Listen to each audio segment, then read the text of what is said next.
This is how it is today on Pop Culture Minefield.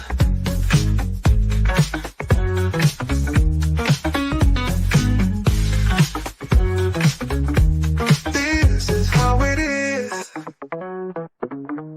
today.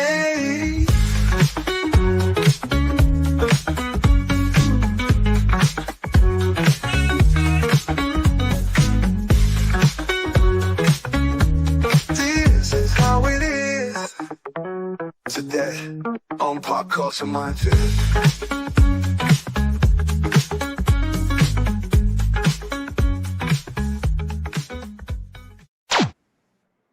Goddamn right. Happy birthday, Marine Corps. Take if you'll indulge me for a minute. Super Fly Marines, happy 250 fucking birthday, and hoorah 15. Yeah, good. Nice. Only two names matter in the Marine Corps. Dan Daly and Chesty Puller. Our two patron saints. Yep. And, of course, our original commandant, Captain Samuel Nicholas. Yep. It took an act of Congress to create the Marine Corps. Technically, it took an act of Congress to create the Army, too. I mean, we created the Marine Corps before we created the country, so... The Marine Corps was primarily the function, part of the U.S. Navy, and they were the tip of the spear for not just security of the ships, but if they had to go from ship to ship or ship to land, they couldn't have Navy personnel, so they created the U.S. Marine Corps. They called them leathernecks because they wore terrapin skin on the collars of their neck to add an additional protection to the back of the neck, especially against sword slashes, and that's why that high collar on the Marine Corps. Exactly why. Just blues still exists to this day. Yep, never going to change that. Nor should they. Nope. So we got Real Wade Nation Gaming first in the house today. Snorty Huber, hello, buddy. Good to see you, my friend. Let's see. Then Andy Morrow is also here. Andy, I have not read your messages. I saw like a whole bunch of them, and it looked like you were on a rant today in our private messages between you and me. So I'm going to guess something pissed you off about more garbage coming out of your government right now. They are so close to being a completely socialist country right now. And by the way, even though it's a joke, it's not a joke. I said, you know how to tell the difference between a real cop and a jackboot cop for the Socialist Party? A cop looks like a cop doing cop shit. A jackboot looks like your neighbor that's always nosy about what the fuck you're doing. Mm-hmm. You got these little short fucking Karens in particular. They're fucking annoying. And those cops. Two females go to that house to get their daughter's phone from them. And Tim, I love that quote of "Give me 50 Marines, not afraid to die, and I can take any position." That's not even a real thing, because just give him maybe 50 Marines, because none of us are afraid to die. 11 Alpha is here. Good morning, Alpha. Well said. Tim is here. Tim, of course, is hailing from my old home state of Virginia. Give me 50 Marines. You're damn right, Tim. And the Navy are just the boat drivers. That's right, the Navy. That's their taxi service. Navy is just their taxi service. Take us where we need to go. But they did change the Marine Corps hymn to include air. True. Yeah, they have Marine aviators, yes. We had to change that after the First World War because, we invented naval aviation, and we were in there pretty much from minute one. And we've since turned close air support into an art form. Where is that at? what Tim's talking about there. The National Museum of the Marine Corps is in Quantico, Virginia. Yep. Nice. And my friend, and I love his name, it is Sergeant Major Bazell. He was Sergeant Major Bazell. And I used to laugh. I said, they must have had a lot of fun with you in the Marine Corps. Yeah. Because your name is fucking Major Bazell. And his job was running that museum. And I would go up there with my son all the time. That museum is one of the best I've ever been to. And it's also where my brother spent the last days in the Marine Corps. He was at the brig. I will say, I actually got to meet Sergeant Major Ruiz last year. The Sergeant Major of the Marine Corps. Nice. Great guy. Really Does great. he know his history? Oh, he knows all of it. Yeah. He knew the operation I was involved in as soon as I said it. You know a lot about the operation itself? He wasn't directly involved with it, but he knew exactly what we were doing. Because 1-5 is one of the most storied units in the entire United States Marine Corps. We were the guys who got stuck in at Belleau Wood. Yeah. And by the way, my grandfather. And by the way, we still wear that fourragère braid today, and we wear it with pride. We were awarded first or 5th Marines was awarded it by the French government, and we still wear it with pride today. And it's not just the men who served there. Every member of 5th Marines is authorized to wear that braid. I absolutely agree with you, Alpha, because I've been there quite a few times, and it's a great, great historical museum. But I do owe a video. Here's a video. Some pictures of civilian casualties. Fuck you, Tim. That's for Tim. You owe 2 videos, Gary. Come on. Do the smarty. I'm doing it.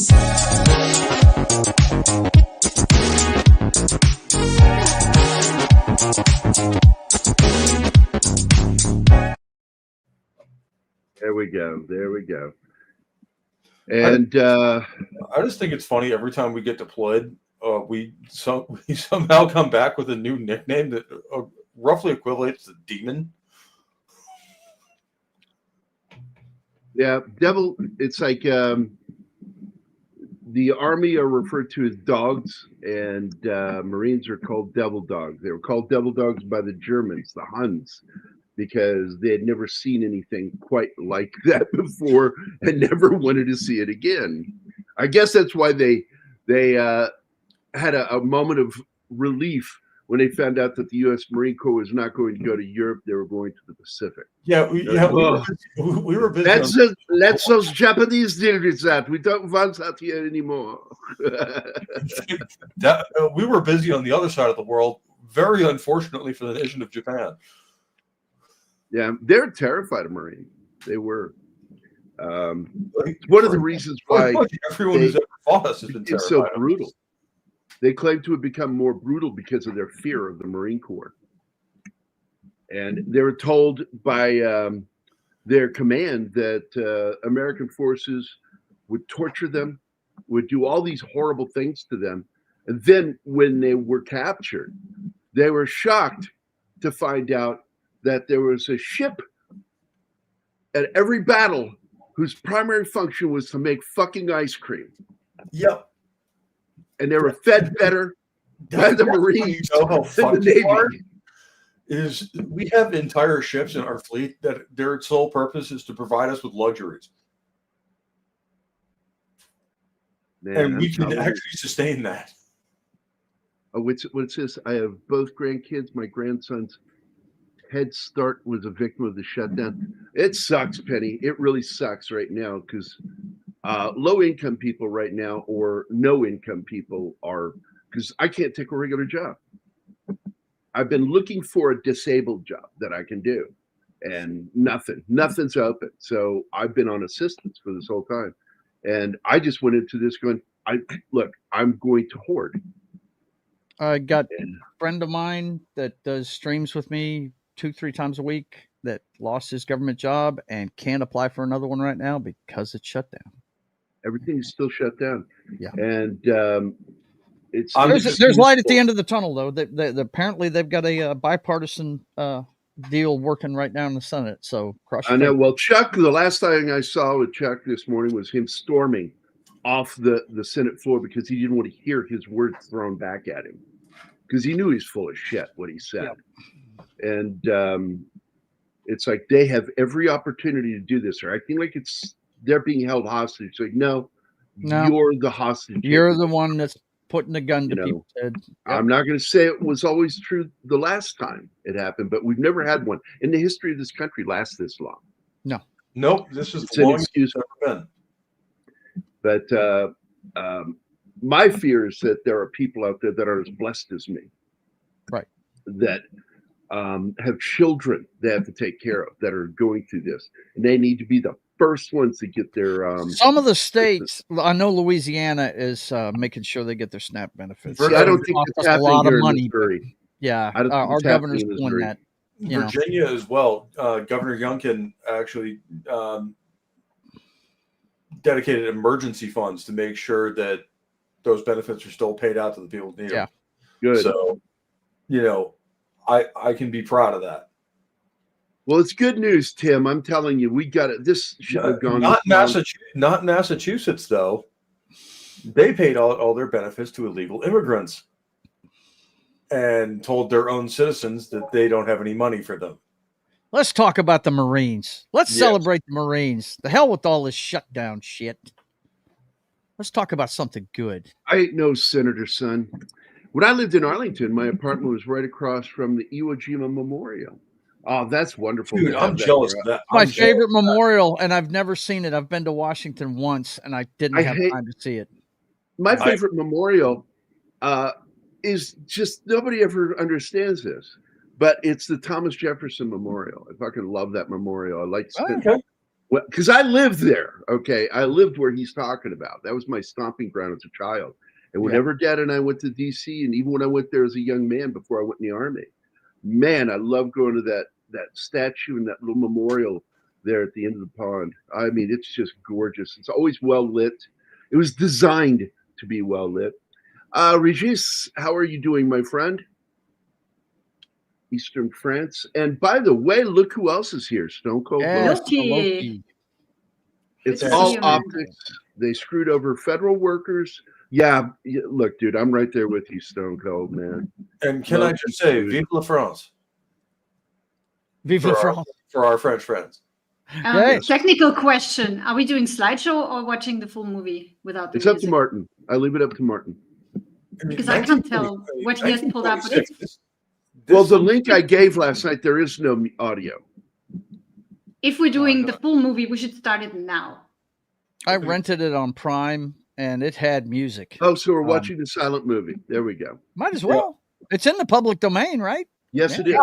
I mean, it's 1926, so any copyrights. That's what we discovered yesterday. I know Martin got annoyed with me last night because I didn't come with this beforehand, but I didn't know before last night. Mm-hmm. Last night was when I downloaded is when I found out. And I'm like, holy shit, this movie is in the public domain and we can actually show it instead of a slideshow. And there's nothing they can do about it. And I put it in our description. This is in the public domain. You cannot claim us on this movie. That's not right. Legally. It's if you claim it, it is an illegal act. There is no copyright on this movie because it's past. 95 years, anything older than 1930. This is 1926. And then I told Anima, the most horrifying thing. Did you just name me after your ex-wife? Yeah, don't. I didn't do it during sex, so you can't claim Fuck you. Look out! So, oh, it's one of those A words, asshole. No, so and I'm sorry, honey, I didn't mean to do that. I'm trying to talk before anybody gets started here because I got to give you some real history here. I told Anima the most horrifying story last night that film history, movie history is history. It's world history. It And is. most of all, it is France, England, and the United States history. And to be a studio that deliberately destroyed films to make room for more is a crime. I believe that anybody that was involved with that should have been put in jail for a minimum of 1 year. I mean, And that is Metro Goldwyn Mayer, MGM. It's a crime against humanity. Because So that is human art that is being that actively is destroyed. history. That's destroying history. Yeah. And I fucking despise MGM for this because they had the largest catalog. I think they still do have the largest catalog. And I cannot fucking believe that they deliberately burned films. So if you go and look at this film in particular, you have two of its stars that half their catalog of films they were in are gone. They're We'll never gone. be seen again. And I think They're that's gone for good. Movies that were destroyed by movie star Lon Chaney, who is in this film. He's the main real protagonist in this story. It's him.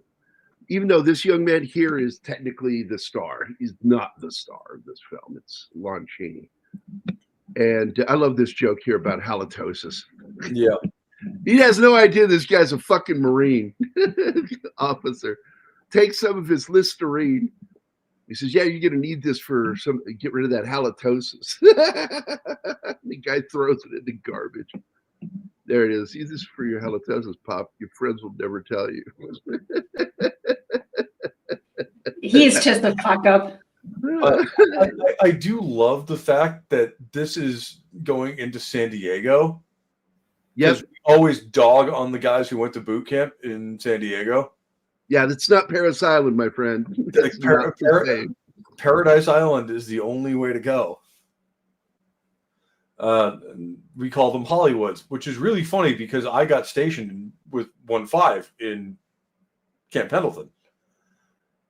That's where my brother Steve graduated from, and I remember when we had to take him back after vacation. We drove him back. I went through Paris Island and, like, you know, real Marine training, and then got stationed in fucking California anyway. I love it, man. That is so true. That there's branch competition, which, by the way, the branches, especially the Army and the Marine Corps, we actually love each other. Okay, but there's this constant fucking ribbing between the infantry and the Marine Corps. Oh yeah, I mean, and even intra-service, where like, you know, we'll make fun of the tankers or the Amtrackers or the trackers will make fun of us, Right. Especially because one of the worst things I've ever been called is a crunchy. Because, Never heard that. What is that? that's what the tankers call us, because that's the sound we make when we go into the Oh, when you go into the treads. Shit. That's so Oh. fucking wrong. It's like, you guys are assholes. Right? I love it. I don't know if you- do the Marines not, but when say crunchy even in milk? Probably. George W. Hill, of course, is the director of this film, but Eleanor Boardman and Lon Chaney are the stars of this film, and William Haines is the co-star, because your two main characters are Boardman's character. Now, Boardman, as I've mentioned before, half of her portfolio of films aren't available, and every single one of them is an MGM production. And it's not quite the same for Lon Chaney, but he still has a good portion. I'd say about a quarter of his films aren't available because they were MGM production. But sadly, one of the other films that he was involved with, I think, was a Universal film, which was London After Midnight, was also one of the films destroyed in the accidental fire. It was not on purpose. And it's because of the nitrates in the film make them extremely dangerous, not just flammable, explosively flammable. Yeah. Silver nitrate, which is what they used to develop film back in the day, is incredibly flammable. All right, we need to talk about something here. I'm sorry. This is going to come up because Anima was bothered by this. What the fuck was he doing wearing his cover inside that office? He wasn't wearing military. He wasn't wearing any combat gear. All the time throughout the movie. All the time. We're like, because the only times you're allowed to is if like you're on security duty where you have your weapon. Like you have to have at minimum a pistol belt on. And they don't keep your cover on indoors, and he didn't. He's wearing his dress uniform. That is absolutely true. We do not wear our covers inside. No. The Army's the same way. No service does that. No. The only way you can wear matter of fact, cover like Gary's saying, if you're armed, like when I was on military police duty inside, I had my helmet liner on with the MP on the side of it. You know. And by the way, that's another thing. If you're wearing your cover indoors, you are on duty and you have your fucking weapon on you. Yep, that's just it. You have to have your pistol belt, which includes at that time the strap. Yep, that went over the shoulder to the pistol belt. By my era, it was literally just a web belt with a pistol holster. I got to get to this with crap. Now I fucking forgot, you dickheads. Fucking made me forget what I was going to talk about because he looks good in his uniform. Number one. And because of his representation of the Marine Corps, he was made an honorary Marine by the USMC. Lon Chaney was? Nice. Lon Chaney was. And also, what's up with his rank? What's up with his rank patch? Yeah. What the fuck is up? I noticed that too. Yeah. All Marines. They've got the cross rifles on their rank. Rifles. Yeah. Mm-hmm. Well, but nothing. Nothing. And above. Yeah, that guy's a sergeant. He's a sergeant. Oh, that's right. Yeah, come on, bro. Where the fuck is it? Lance Corporal enough. When it comes to the chevrons and the rockers, have the starting with the crossed rifles. Right. Then it gets different symbols as the rank grows once you reach the highest level of sergeant.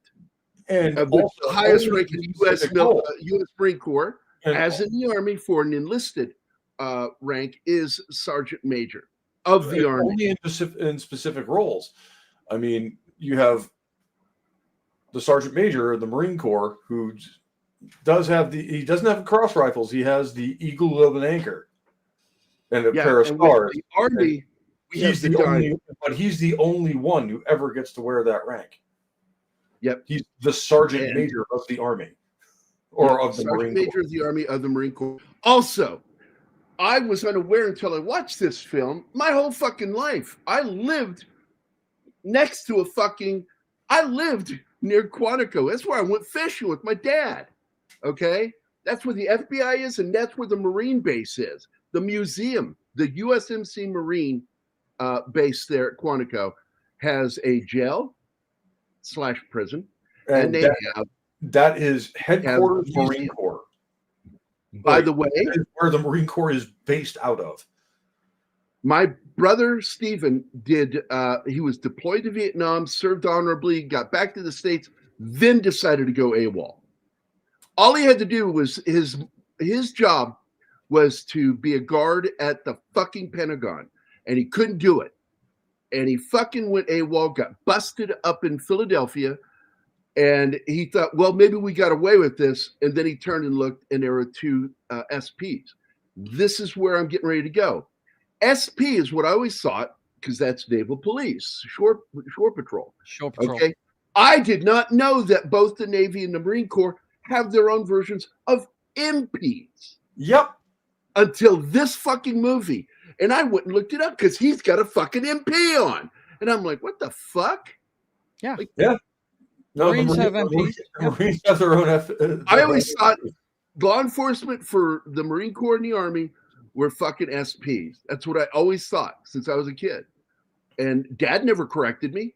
And now I find out here I am in my fucking 60s finding out the Marines had MPs. Like, get the fuck out of here. Yeah, the Marines have MPs. The Army has MPs. The Air Forces and the Navy are SPs, but they mean two different things. It's security. I think Chat might be right on this. Apparently, for Air Force and Shore Patrol for the Navy.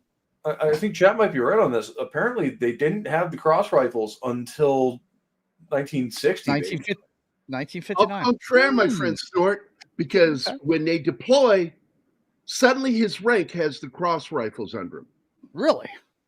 Yes. Watch his uniform later. Once they get over to the Philippines, you'll see a change in the uniform. No, I'm not making fun of Filipinos. I'm just wondering why those guys were in full uniform laying down like they were sunbathing before they were called the formation. That's very fucking strange. That's a pretty gay moment. That's a gay moment. It is. But that's the Marine Corps because they're the most actual non-gay group of guys. You're the most homoerotic straight men. Homoerotic.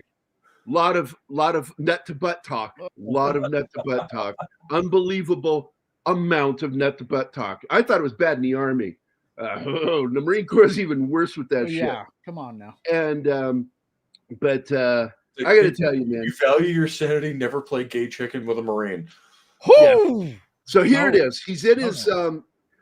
This isn't a full dress uniform, but he's in his casual dress uniform, and because he's got no jacket on. Yep. But he's got no gun belt either. So why is that cover on his head? And that's a great fucking question because that should not be happening. No. When you are indoors, cover off, and you don't refer to it as a hat in the military. It is your cover. Cover. Yeah, it's a cover. And you'll notice once he enters the next room, the military guy there immediately tells him, "Take your hat off." Yeah, right here. Because you don't wear your cover indoors. Hat off. He just said it. So I don't know why the other guy keeps wearing his cover indoors. I think this movie was written by somebody who was probably in the Marine Reserves.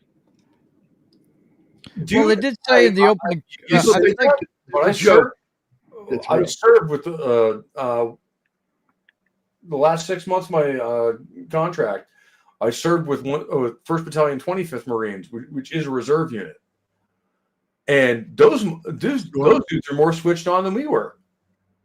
They're because usually those are made up of guys that came from active duty. Not even necessarily. Not in the Army. In the Army, you get a lot of guys like me. I was nasty guard first, and then I went reserves. You were a nasty girl? I was a nasty girl, man. But I liked my unit. I didn't like my commander, and that's why he fucked up my DD-214s because he's the one who processed me out. I did regular service for 3 years and then went to National Guard for the next 3. Yeah. Okay, I'm going to show you guys a link. This is important. For anybody who served in the military whose DD-214 was fucked up by some asshole, you can do a request. And I'm going to share the link with you guys because this is what I have to do. You got to fill out this form for your DD-214. And I'm going to share it now in the public chat and the private chat because this happens far more often than you realize. And this is how a lot of guys like myself get fucked out of our VA by some asshole, fucking desk jockey that never leaves his fucking office, fucking you over. So here it is. This is the link for making a request to your DD-214 to be altered. You do need to present information. For me, I have both my sergeants on board, Sergeant Eugene Tevez and Sergeant Tom Parker, and his wife Peggy as well. I forgot she was in my unit as well. And so Gambit goes, "What is this like? What the fuck? Homosexuals?" Like, what? I just read that like not connected to anything, and it's like, what? There's got to be something that I missed. Let's see. Are either of you? And yeah, and I did not want to quote that, so I came up with my own version of that because we watched Stripes the night before John and I signed up and went into the Army together. And so when I went to the recruiter there in Fredericksburg, I got asked the question, are you now or have you ever been an active member of the Communist Party? Are you now or have you ever been a homosexual? I went, no, is that required? I looked at John, I went, Someone teach us? I mean, I'm okay with this guy, but I don't know if that's something I'd want to do actively. I mean, it wasn't a The requirement. sergeant just sat there, and he knew that we must have watched Stripes because his head just dropped. It wasn't a requirement when I went in 2008 to Massachusetts, but fuck it. Yeah, I mean, it might be. I love my country. It might have been now. I love this guy, by the way. His buddy, his best friend. He was also a silent movie star and had a really good career. God damn it! I was going to tell you guys something about Boardman. Okay, so Boardman, that young lady, that beautiful young lady right there. Her career was only in silent films, but she has 4 movies listed in the 30s, which confuses me because they weren't doing silent films by 33. So I'm like, yeah, I mean, they referred to them as talkies. Yeah, we're down. What, Martin? We are down on YouTube. We have been claimed. What? What? Wow. Stream suspended for policy violations. What the fuck? Like, this movie isn't under copyright. May have not in the movie. The way YouTube is acting nowadays, I have at least 3 ideas of what happened. You got the slideshow? So what do you think happened, Martin? May have been language, may have been the jokes. YouTube is copyright has nothing to do with that. No, it doesn't say copyright. It only says policy violation. But we always talk like that. That's our language on Mondays, especially on Mondays. That can't be it. I would imagine it's the movie, but Yeah, they shouldn't be claiming for that. absolutely not. Like, there isn't even a copyright on this movie. No. I'm so angry right now. How does that even happen?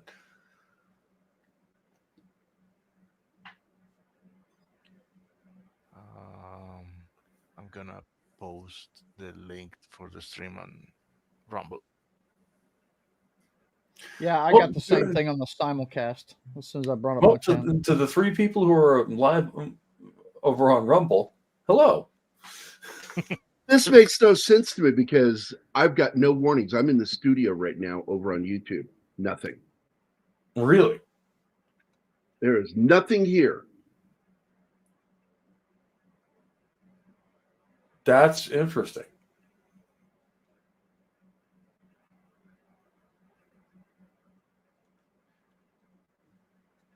No alerts, no messages. The policy in violation says third-party content. Which means the movie. It has to be the movie. It has to be the movie.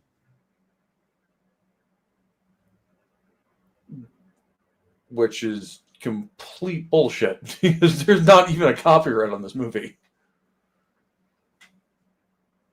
Oh, it has us back up again. Okay. Oh, we're back.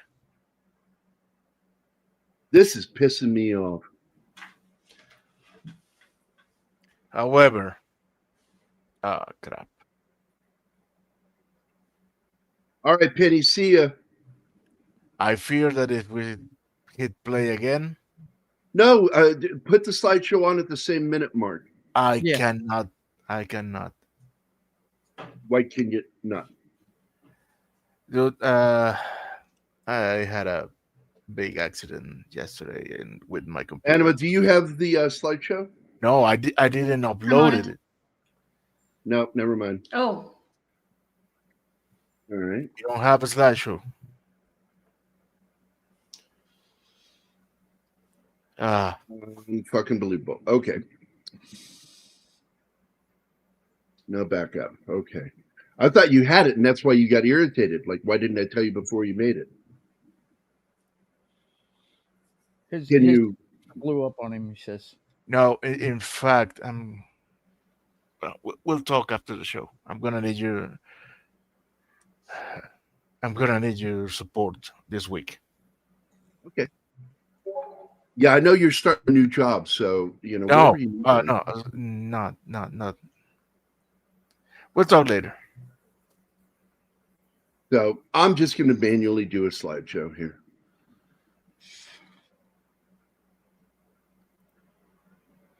Oh, I'm going to try to. My hand is shaking so bad. I can't. Bummer. Now, I love the way this sergeant is. Is he a sergeant or what is he? I can't see. He's a sergeant. Looks like Okay, he's got 2 stripes. He's not Lance Yeah. Corporal. Three. Yeah, No, that's 3.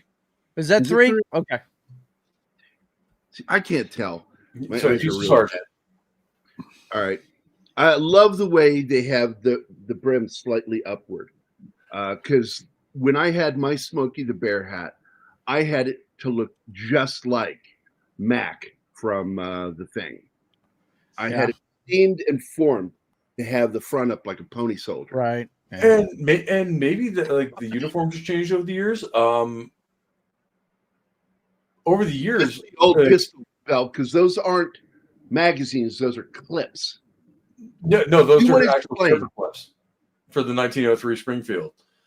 And Looked like in the they- film when they were running, they don't even starch the bills of Well, these that's things because that's they were the same ones flapping that in the we wind and stuff. Yeah. we had the same thing for our Springfields in the Army for the Doughboys, and they held a clip, as I recall, right? yeah, because the 1903 was fed from 5-round stripper clips. Yep. And I try to explain to people the difference between a magazine and a clip, because you'll hear people call magazines clips. It's like that's not a clip, that's a magazine. It's enclosed. And When you even the have it M1 open and and it's M1 just a Carrot. rail system. The way you load a clip is you have a single rail system. It's about this long, right here. I can only use my finger on that because my penis is too big. And it's a rail system. And the back of the bullet, that little ring, that's why it was designed that way, slides into the magazine or the clip. And so you have those and you have them stored. And so, like with the M1 Garand, which also used clips, famously made that noise. It would make that was a different system. It was the N block clip, where basically you a pack Springfield pack all 8 rounds in that clip. Well, the big difference is the fact that one is fed differently. The Springfield is a bolt action rifle. Yeah. And so that didn't occur until you pulled that last round out. And then you had to replace the clip. But there was actually a bolt action N block clip. The Berthier used them. It was a 3-round N block clip, where basically as soon as you loaded the last round, the clip would fall out of the bottom of the rifle. But the Garand was unique in being the only semi-automatic that was ever fed by an N-block clip. Wow. YouTube censored the word copyright from my reply. They have lost their fucking minds. This is insane. I put it in multiple times in our video description that this is not copywritten material. You cannot do a claim on this. YouTube is on the rag today. Apparently. This is all run by AI, right? Yeah, the robots. They won't read the descriptions. Mastered the ability to play a cripple. I gotta go, guys. Happy all right, 250th Marine Corps. This you, movie buddy. proves that the Marines can take anybody and make them something. So there you go. Yeah, because this guy's Hope a you loser. can come back, Joe. And Yeah, I hope you can make it back. I'll see you later. Take it Joe. easy. Yeah, for sure, man. I'll stop by after my video game stream tonight, buddy. All righty. Happy 250th Marine Corps. The single most likable MP I've ever met. Um, One of the only And- likable MPs I've ever met. because the Marine Corps, just like the Army, not fond of MPs. No, But you we guys like got getting it even drunk and worse doing dumb from shit, SP. and then Well, and here's then another thing a lot of people don't know is the U.S. MPs Army. like arresting people, for getting drunk and Well, doing dumb shit. SPs also managed a lot of when the Army had to be transported not by plane but by sea ship. We had our own run-ins during World War II with the SPs. Oh, yeah. And Korea as well. Yeah. So, but anyway, let's get back to this. So, I got to tell you, I love this movie, but it's the single worst recruit training film I've ever seen. Because it Yeah. doesn't doing anything. The only thing that I thought was great about this is when the guy says, "Anybody want to be the commandant's chauffeur?" And one idiot raises their hand. In the first one, it's the dipshit main character in the film, the supposed main character. And he takes him over there and he gives him a wheelbarrow full of rocks. He's got to move across sand and dirt. And it's not one of the good wheelbarrows either. It's military issue, which means it's got no treads. It's got no tube on it. It's just metal. Wheel. Yep. And I'm like, and it's just, and you could see it. It's just digging into that sand. It's really fucking hard. Anybody who's ever done that knows you hurt so bad after doing that shit with old school wheelbarrows. Mm-hmm. Well, first the sergeant is fucking him up because he keeps losing his pants and his cover. And That's just, so funny. Why? He's the only one. All the others are fitting uniforms. He's Yeah, I wearing couldn't them, understand so why what's his with shit that? was falling off of him. I Yeah. didn't see anything happen that made that happen. It's just suddenly happening. And I'm like, I couldn't understand what that was all about. And Gambit just brought it up, Okay. but Smedley Butler was brought in as a technical advisor on this film. Guys, What? I may have found a way to do a slideshow. Okay. Let me share the Ooh. screen because I Yeah. still have at least I could have the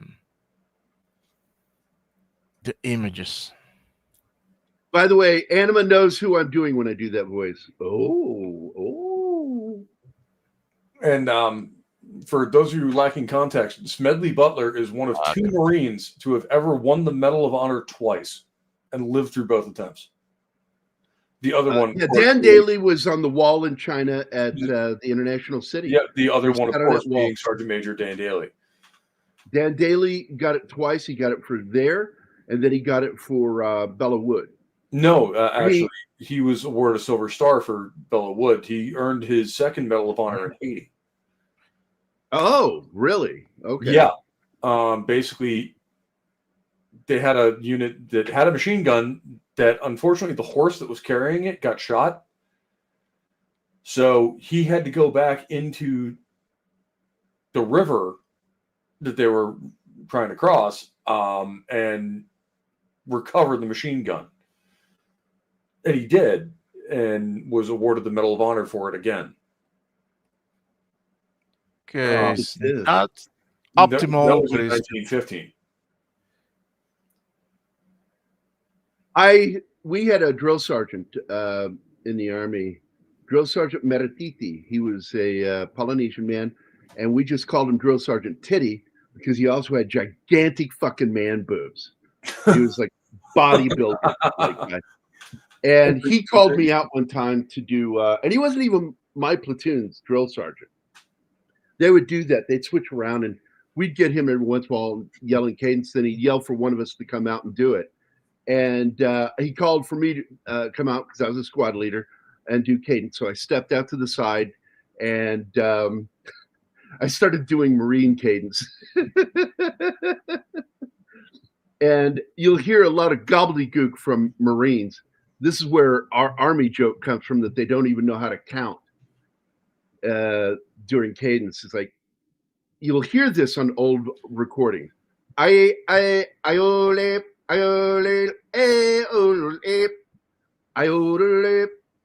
and I did that, and he turned and shot a look at me. And that, guys, was the first and last time they let Gary do cadence. No, that was that was not.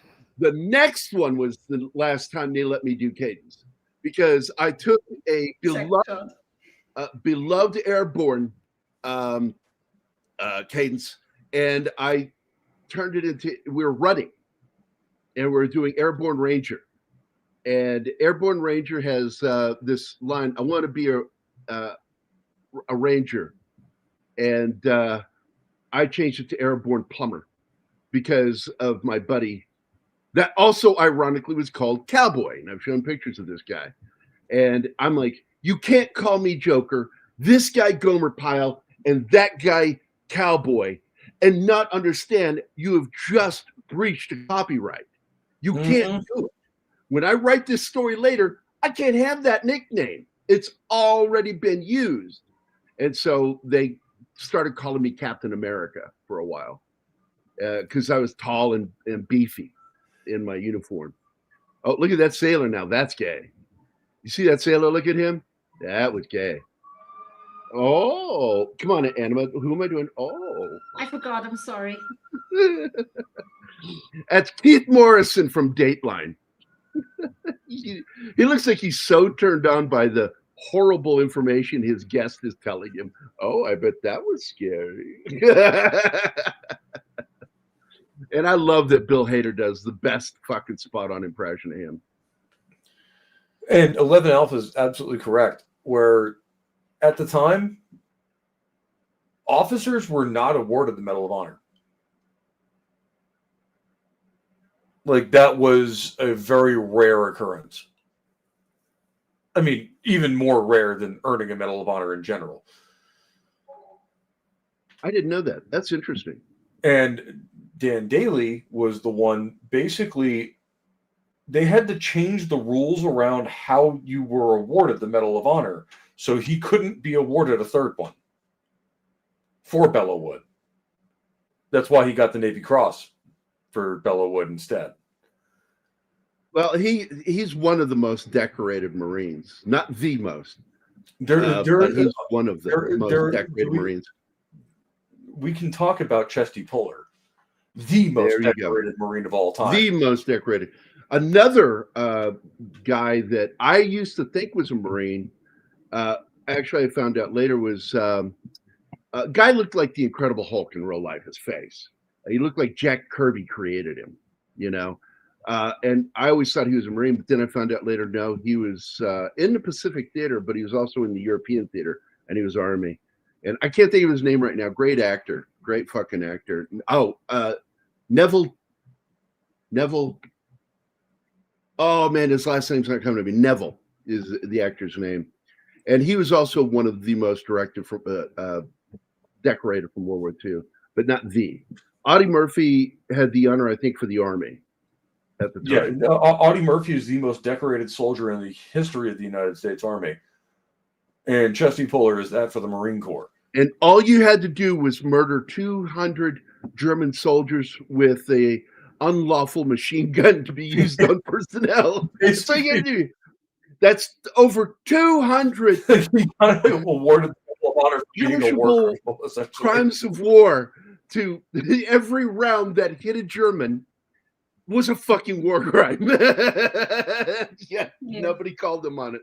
Man, I can't believe they show us that she's giving him castor oil capsules and we don't get to see the results of that. They're missing out on great what work. is up with that? Yeah. It's like, if you don't know what castor oil does, you don't get it. It is. No, it will. You are not gonna maybe shit your pants. You're going to shit your pants. Yeah. And they skipped that. And I'm it's like, all why? water. It's coming out so of you funny. liquid. It's like, good luck holding those cheeks tight enough. I don't know any heterosexual male that can do that. And that's a joke because I have no idea. Everybody I know is gay. Daly, like many Marines, received the Navy Cross for Belleau Wood because the Army. Yeah, that's right. And what's in China? From what I understand, is they looked at his commendation and saw that he already had 2 Medals of Honor and thought it was unfair that anyone win a third. Unfair. Warfare has nothing to do with what's fair. Not that he hadn't earned a third Medal of Honor. They thought it was unfair. During Maybe which- this guy's just the biggest badass who's ever lived.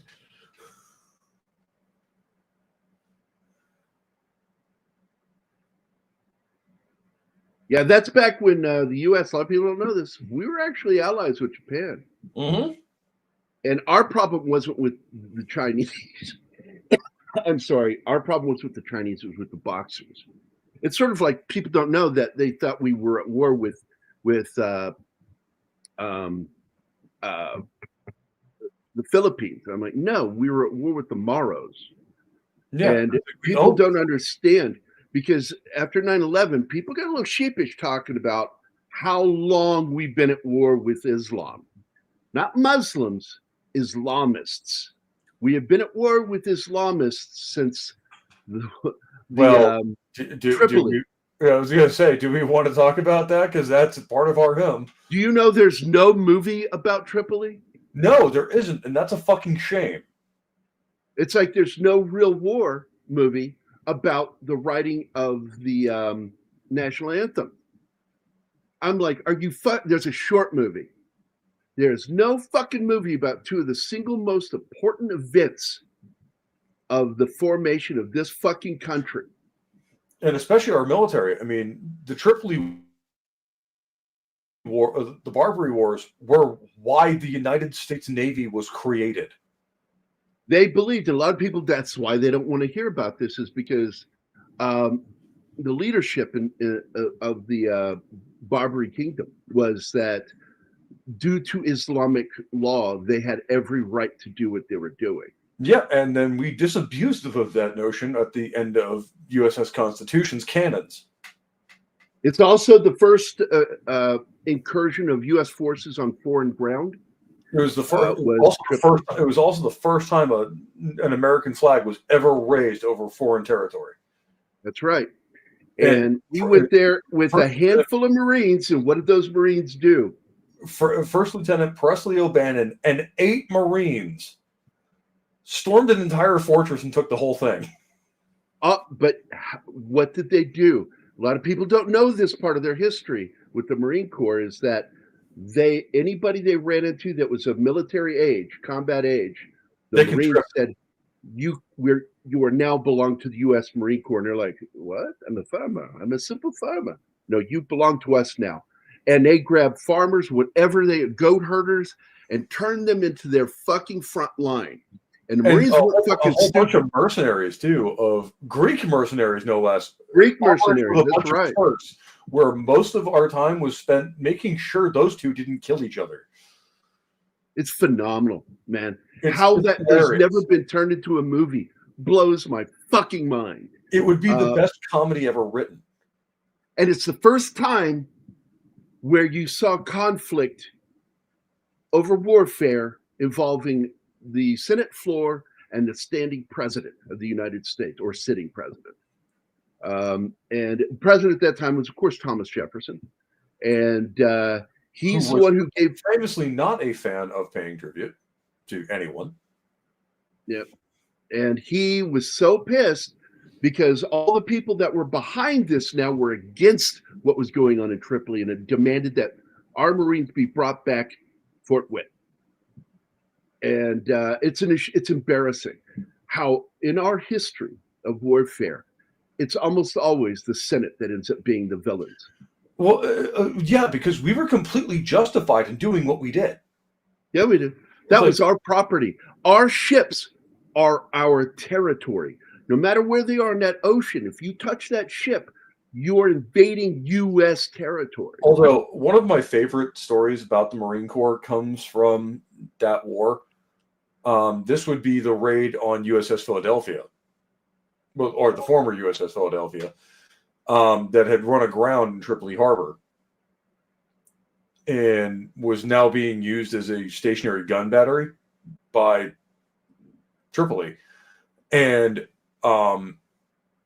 Captain Stephen Decatur of the United States Navy, one of our original badasses of the Navy, shout out to you guys, literally found an Italian interpreter that also spoke Turkish or Arabic and basically talked his way close so the USS Intrepid could get close enough to the Philadelphia, and was just like, oh yeah, by the will of Allah, and now. And a bunch of Marines rolled over the fucking gunnels, boarded the enemy ship, and just started lighting shit on fire. Marines don't fuck around, dude. And I've always loved that. How we get down. I've always loved how Marines just don't fuck around. We're going to pause this for a moment. When you deploy the Marines, you know what you're doing. Who's sharing this? I am. Okay. This is clearly right around that time, turn of the century, all the way up into the 1920s. Yep. Yeah, because that's still a crag on his shoulder. That's not a Springfield. That's a Krag Jorgensen. So that's pre-1900. I'm having trouble seeing this, so I'm going to bring it all the way up. Private, full dress, 1914. And again, no fucking cross rifles under those sergeant stripes. Apparently that came in later. I didn't know that.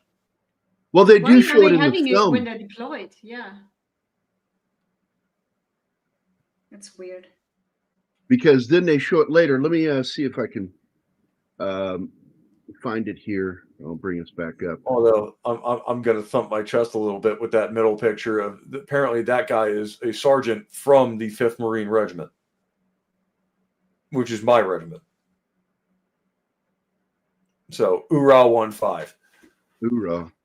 Yeah, and I tell people that's the different way.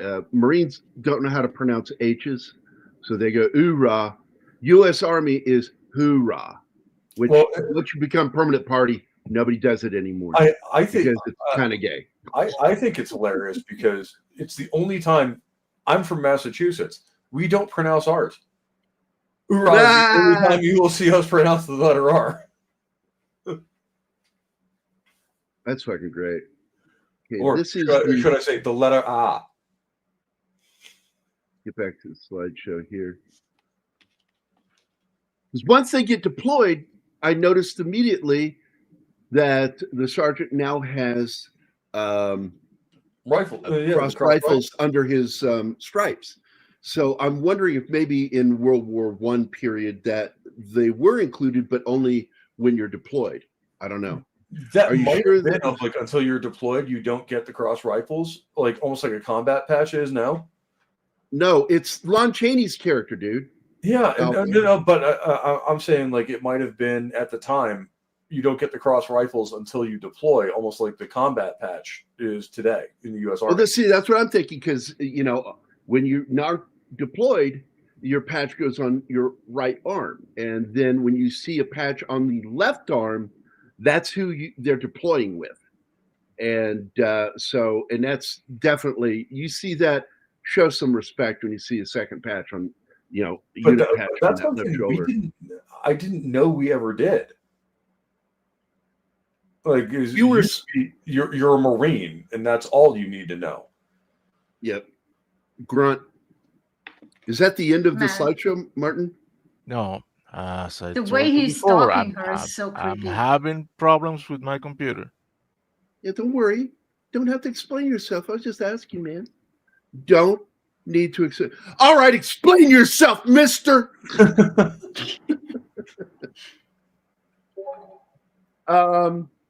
Yeah, we're going to do that movie, dude. I fucking love that movie. I know it's just pure fucking fiction. The only thing that's true in that story is, yes, we were at the International City. The Marines kicked ass there, and Dan Daly got his first CMH. Well, Medal of Honor. He got the Medal of Honor, not CMH. And he got it because he sat on that fucking wall with a non-sniper rifle and literally ran an M1895 Colt machine gun. Like one of our first machine guns. Until it ran out of ammo and overheated. Yeah, man. It's like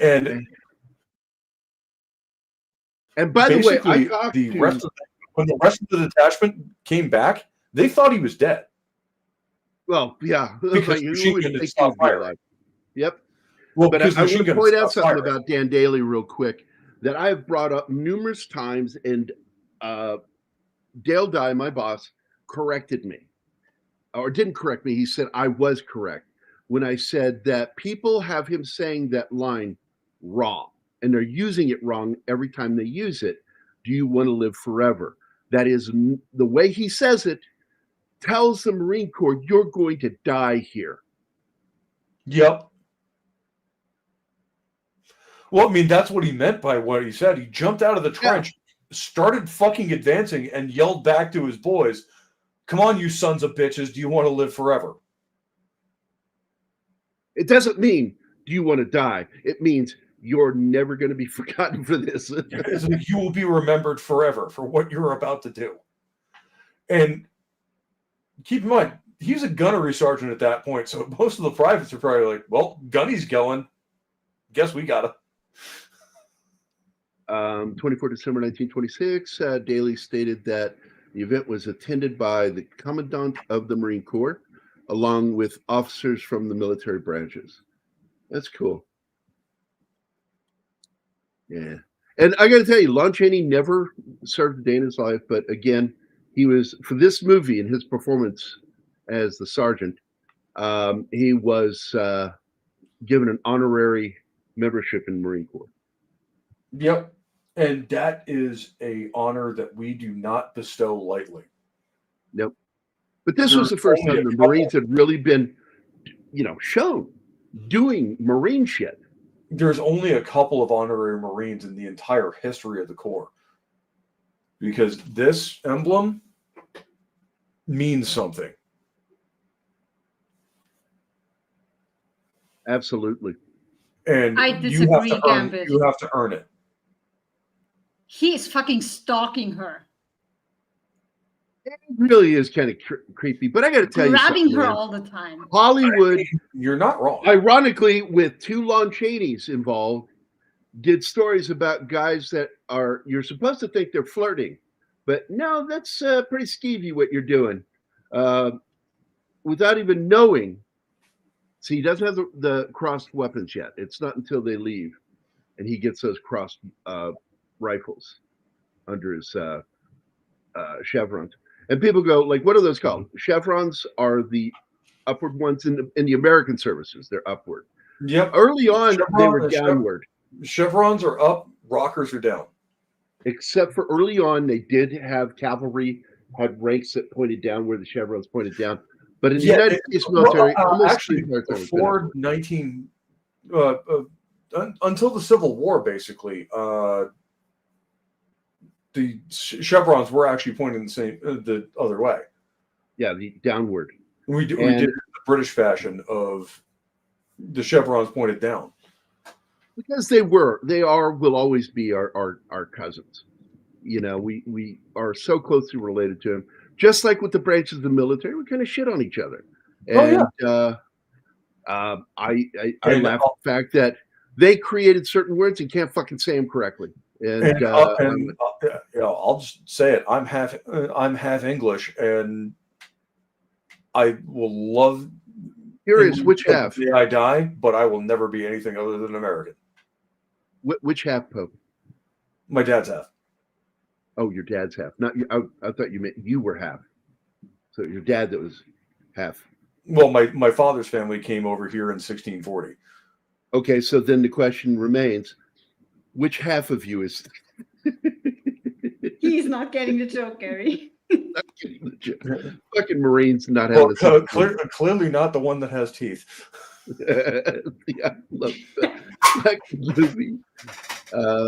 Oh yeah, this movie is beautifully shot. Great cinematography in this. For 1926. Oh my God, when they're over in the Philippines, man, and they're marching in that fucking mud. For 1926, this is really well done. 26, heck yeah. Okay, there he goes. He's full battle rattle now. And for those who don't know what full battle rattle is, ask Alpha. He knows. Yep. By the way, the picture of the uniforms was graciously sent by Tim. So credit what credit is due. Oh, Tim Thank sent you, this? Tim. Yeah. Okay, just this one time, Tim. I take back the fuck you. Don't get You, used to you it. know what uniform I want them to bring back from the Marine Corps history is the dress whites. Mm, Have you ever seen those? yeah. It was literally the same pattern as the enlisted men's dress blues, but pure white. White. It looks sweet as hell. I want a set of them. I like that line. If I wasn't the punkest Marine. I think I qualify for that. Being, Well, back then it meant something else. Having been in a punk band. Yeah. Well, this is before that one. Punk in this statement means worst Marine. Yeah. I'm a punk. No good. And they kiss. And of course, if you haven't picked up on it, technically this guy's his drill sergeant. And but was it there? I thought I saw the crossed rifles there. Because I'm pretty sure now he's wearing the crossed rifles on under his chevrons. And they're called chevrons and rockers, is Yep. what they're referred to as. And I love that in the movie Good Morning Vietnam, where he says, "You see that? 3 up, 3 down. What does that mean to you? End of an ending?" Oh, that is one of the best jokes I've ever heard. It's like, what does 3 up and 3 down mean to you, son? End of an inning? And people are like, "What?" And I'm like, "A baseball ending." Yeah. And some people thought it was ending. It's like, no, it's inning, end of an inning. Yeah. I mean, And that was a joke made up by Robin Williams. like that was completely ad-lib. That wasn't in the script at all. Yeah. Like, what does 3 up and 3 down mean to you, son? End of an inning? Yep. I love They this let shot. Williams do a lot of his improv things. I mean, what they had him do or let him do on Mrs. Doubtfire, they ended up Yeah. not using a lot of it because it was like, dude, we cannot use that in this movie. Gotta Well, give one it of my favorite stories with Robin We can't Williams pause it. is- I really want to talk about what we just saw, and I can't pause this at all. Oh man, the fucking deck of that shit. That Oh, my ship is God. fucking well shot scene with all those Navy and Marines sitting Can you- around on the barrels of these giant That's fucking guns. There, good God, look at that! Look at that! That's beautiful, man. That's a fucking Yeah, I battleship. love that. Are you happy now? You Yeah. whining bitch. I also love the boxing match line where the sergeant looks at him and he goes, "Just start singing to him. When he stops to look at you, fucking hit him." that's one of the things I miss about the modern era is like I know they're not really viable in the missile age, but I miss having the battleships around. Yeah, because what we have today is cruisers. Well, the I mean, smaller- we have carriers and stuff like that can. No, I'm Yeah, talking about the so armored ports, ones. The heavily but- armored ones are now cruisers, and we did away with battleships. But I mean, even the Iowa class. If you've ever been, I was aboard USS Massachusetts BB-59, and she is just vitally impressive, just sitting there in harbor, and she's I think 10,000 tons lighter than the Iowas. It's like when these things sail into a harbor, it just we're making a point of, hi, this is what we can build. Do you really want to mess with us? The single greatest scene in the history of cinema with the U.S. Marine Corps is in a little film by John Milius called "The Wind and the Lion." Ooh, yeah. I know which one you're talking And about. we've already done that movie, but I wouldn't mind revisiting it with you on the show because I get emotional when he shows up there, takes that fucking palace, and steps up to that fucking Sultan and points a sword at him, and he says a few things, and that he's It says by order of the president. He goes, your president is a bastard. He goes, that he is, sir. Those Marines, when they go from marching to double time, oh my God, that scene gets to me. But that's just like what the Marine Corps exists to do is things like this of just sail a battleship into somebody's harbor, slap our dick down on the table, and then dare to somebody to do something about it. Yep. Of just, hey, you want to talk or you want to fight? We can do either one. Fuck or fight. There you go.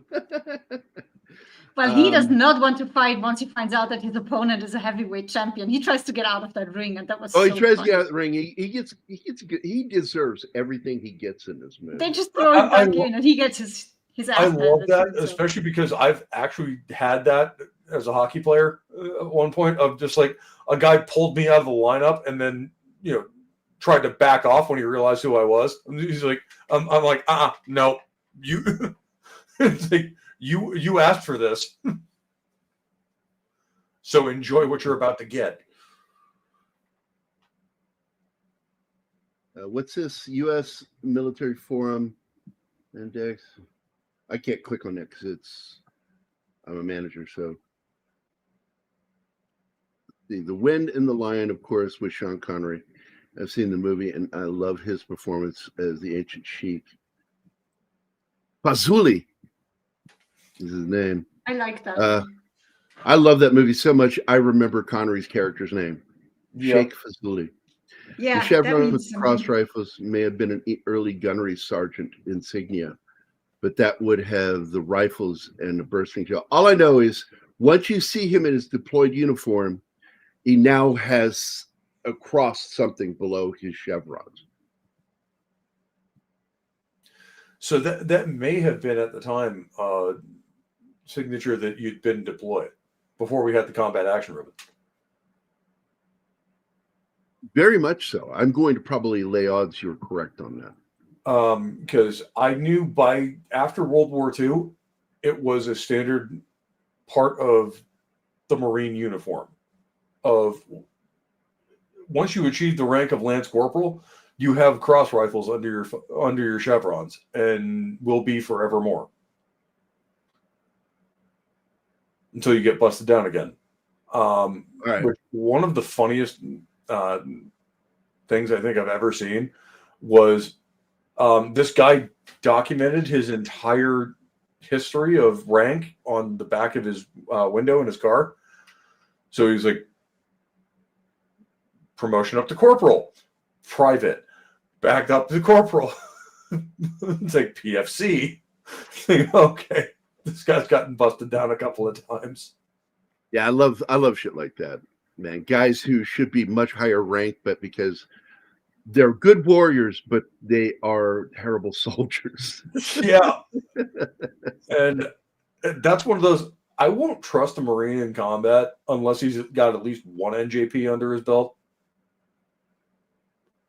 Like, because we all do something dumb.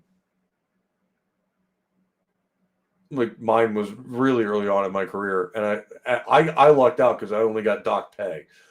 Hey, does anybody want to know what Pope looked like in the Marine Corps? Yeah. There you go. That was actually before I deployed. I did check with some other people, and yes, it's true. He can cut glass with that jawline. Yes, I can. It's true. Though you can't tell today with that fucking Grizzly Adams beard. Yeah, under this thing, my jaw is essentially square. I'm going to pull the comment down so I can show something here. Here you go. No, that looks like a bottom. fucking Marine. He has the crossed something down there. It could be cannons. Those are cross rifles. Okay, so there you go, Alpha. He does have that looks like cross rifle. It's too narrow for cannons. Although at this angle, it could possibly be naval cannons. I don't know. I don't. Look at that mug. Look at that mug. He looks like a Marine. That is not the guy you want to see across the battlefield from you. Yeah. That's one of those, I might have fucked with the wrong people. Yeah, I got to tell you,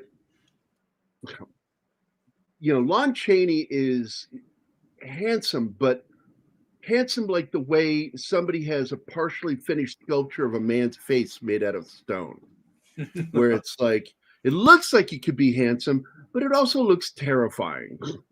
And that's why he was the way he was. He can contort that face. So much character. And that is probably one of the most terrifying things for anybody to see across the battlefield as a United States Marine sergeant. Because it's not just him. He's got 12 other monkeys under him that are coming to kick your nuts. Look at those, man. That's the 12-inch? 14. 14. I think that's a no, it couldn't be a Colorado class. Those had 16-inch guns. Well, I'm looking at the end of that barrel. Looks narrow, and for those of you who don't know, it's the circumference or the straight line across. Yeah, the diameter of the diameter of it is. Are you sure that's 14? Because I think. I don't think that's Colorado. I think that's. In fact, if I had to look back through my memory, I think that's USS Nevada. I love these shots of the Marines walking around in the fucking rain. That's typhoon shit. You can see the rain going sideways in some of the shots. Yeah, I think it's great. This is what Marines do. It's just miserable. It's like when they tell you on the poster you get to see the world, the thing they don't tell you is you get to see all the parts no one ever wanted to. You get to see the assholes of the world. We're going to send you to ports of call. It's like, that sounds good, but yet at the same time, I know some of those ports of call are nasty. Although there's probably a lot of Spanish children who have fathers they know nothing about. Why didn't he like this? Because that just looks like beef stew with bread. Because I mean, that's awesome. I eat the shit out of that every day. Hell yeah. Eat the asshole right out of it. And the dog I've never throws seen his nose bread up. that looks like a brick of sponge. That's That was thick weird. cut bread. Yep. Because it wasn't until I think 1926, right around there, when they finally, because remember my joke that the actress from the old gals that lived together, that were family. The Golden Girls, yep. Golden Girls.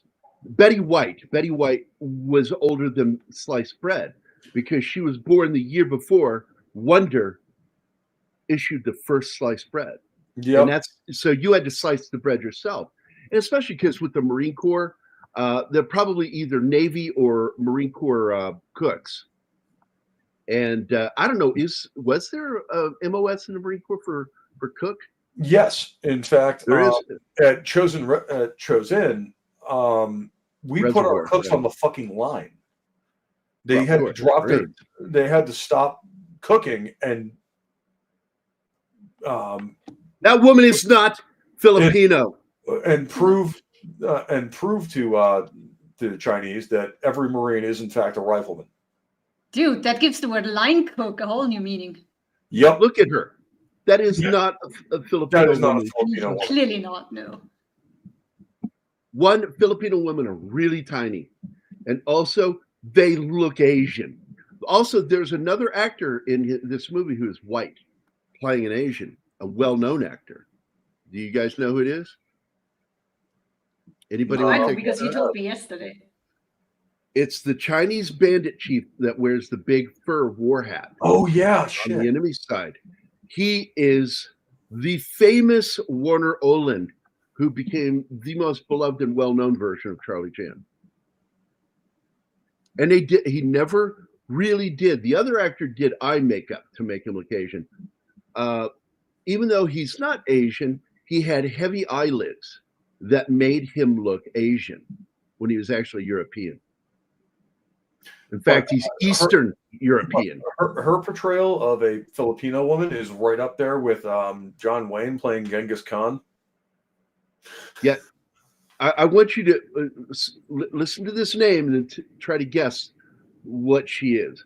Her name is Carmel Myers. German, I'm guessing. It's spelled with the Y, so I'm assuming that's the German spelling. Carmel is not a German name. Well, it might be her stage name. It could be. It could also be Argentinian because there's a lot of half German Argentinians out there. I am going to look it up. I'm going to look it up to see what she is. I can tell you what she's not. She's not Asian. Though she is little remembered to this day, silent screen star Carmel Myers had a high-flying career in her heyday. And she was ranked among the screen's most glamorous and enticing vamps. She was born at the turn of the century in San Francisco, the daughter of immigrant parents, her father a rabbi. This is where I was going with this. Immigrated from Australia, while her mother came from Austria. And Regie guessed correctly.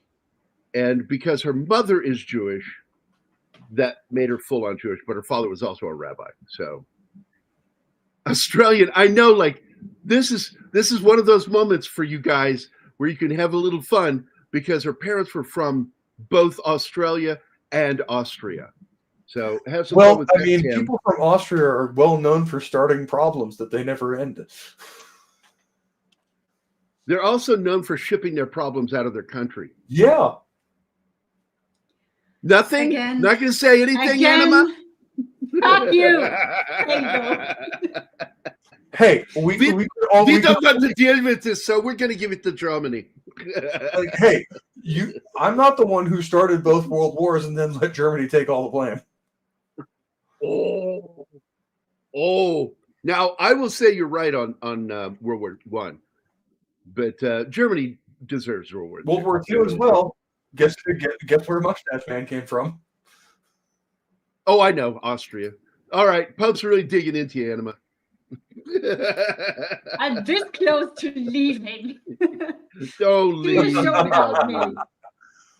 I gotta go for a dickheads. minute, but I'll be right back. All right, buddy. So this one's funny. So she was Austro-Australian. That's what she was, yeah. Oh my God.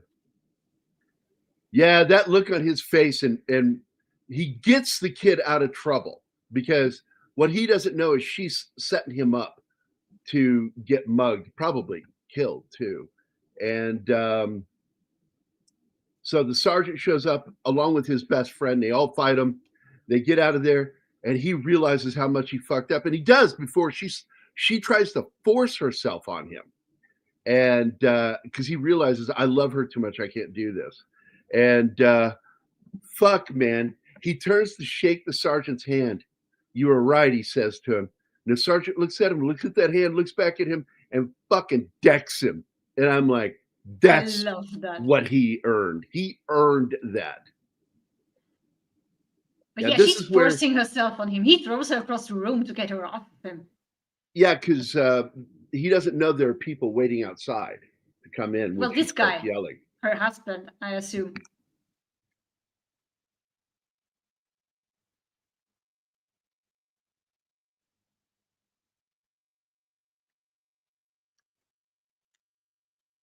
Oh, and you do see a few actual Asian actors here as the extras, but a lot of them are just actors they found and just threw dark makeup on them. Because I will say something. You've done. Look what you've done with going after her origin. You poured oil into the fire. I'm so glad Tim stopped finally, and now Snorty's at it. Yeah, I love you guys.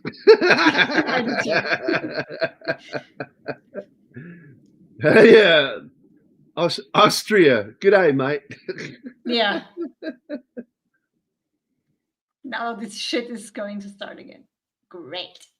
Actually, if they're Austro-Australian, that would mean they would say, Guten Tag, mate. Yeah. No, Servus, mate.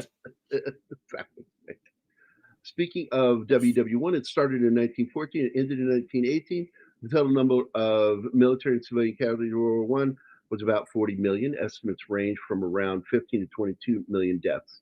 And ironically, listed as deaths in the First World War weren't even combat related. It was due to the massive outbreak of the Spanish flu, which I was later told in college was actually from the Asia. It just got identified as Spanish. It's like, I went, get the fuck out of here. Really? No, yeah. And like, that was the worst part about the Spanish flu, is that it killed primarily young men. Yep. And my grandpa was on one of those ships, and they got held there for 2 weeks on those ships, not allowed to leave until the flu had run its course on the ship. And you know, it Lost sounds a lot of men in that harbor, quarantine. and women. but I don't blame them, because nobody knew what the Spanish flu was. Like, they thought it was a next outbreak of the Black Plague. Yeah, because it really was bad. And it had like a 90% lethality rate. Yeah, it's just Which was fucking insane. bad. It was one of the worst diseases we've ever seen. Oh, and yes, and Snorty says, I'm a bad bear. Yeah, I'm a bad. bad Gambit, bear. Gambit, that is the joke. Always when people find out I'm from Austria, the kangaroo jokes start coming in. They're just fucking with me. I just I like usually this ask one. if you have a tiny mustache. Fucking Austrian go, root beer kicks butt. What's different about Austrian root beer and American root beer, which is sassafras root beer? The difference is that we don't have root beer. I've never seen that here. Oh, okay. No, not a thing. Yeah, that's an American thing, which makes me sad for Europe. Like, My God, root beer is so good. And it's one of the first things I want her to try is real. Like Dad's. Like or, A&W root beer. Yes. A&W is really good. I like Dad's root beer a lot. I like, which one is it that has caffeine? Shit. I think it's Barks. It is. It's Barks. The root beer with bite. That was it.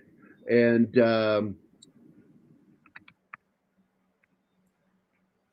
but that is a uniquely American thing. Take her to A&W, get her a hot dog and a root beer. And it was served good in bars, across the United States. Because if you wanted to drink something that wasn't alcoholic, they served root beer, real sassafras root beer. Yep. And I'm telling you, until you've had it, it is a flavor that's not like anything else. Real sassafras. It's impossible to even describe root beer to somebody who's never had it before. Like, it's just a flavor. You were trying to buy that and cream soda, remember? But the store didn't have either of those in the sugar-free version. Cream soda and birch beer. Yeah, because I don't know those, but they didn't have sugar-free, so I can't enjoy them, but I could still get some for you to enjoy. And for some reason we didn't buy any, but hopefully I will be over there soon. Ish. Well, right now things are finally looking like we lost over a month. And the reason why, because we were supposed to have been gotten a hold of during by November, but the fact is, October was shot and November was shot. So we've lost 2 months because of the shutdown. Mm-hmm. I would possibly, and it's going to be even slow coming back from it. We may not fucking hear from anybody until January, February now because of this fucking shutdown. And, all she wants to do is come here. All I want to do is be married to her so we can fucking start our. I can't believe it's another together. Christmas apart. That makes me sad. Because we had our hopes up that I would. And that's always how it is the paperwork screws everything up. The paperwork is done. They have had our paperwork since April. Nothing has happened. And there's nobody processing it is what's wrong. And our agency fucked with us for a year for collecting the paperwork. That's how it started. We're dragging their feet. Was that you that just messaged me, Pope? No. Okay. I saw it was phone messenger. It might be the group text. But yeah, that doesn't surprise me of bureaucracy fucking everything up. By the way, and I and Brian are the only ones that really fucking light that group up and make it funny. Because when you, Brian, and I let loose is when it gets funny in that group.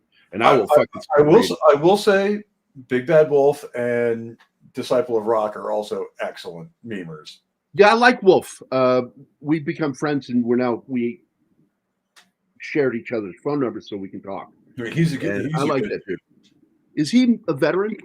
No, I don't think he is. He's just a metalhead like me.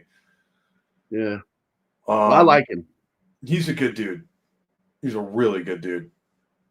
And I gotta be honest. I like everybody in that group, but man, oh man, there's certain people I always we've kind of built our own. We've kind of built our little community of assholes. I like that. And what I find funny is one of the nicest guys is in that group is Christian DeLorme. Because that guy's just a fucking sweetheart. He is.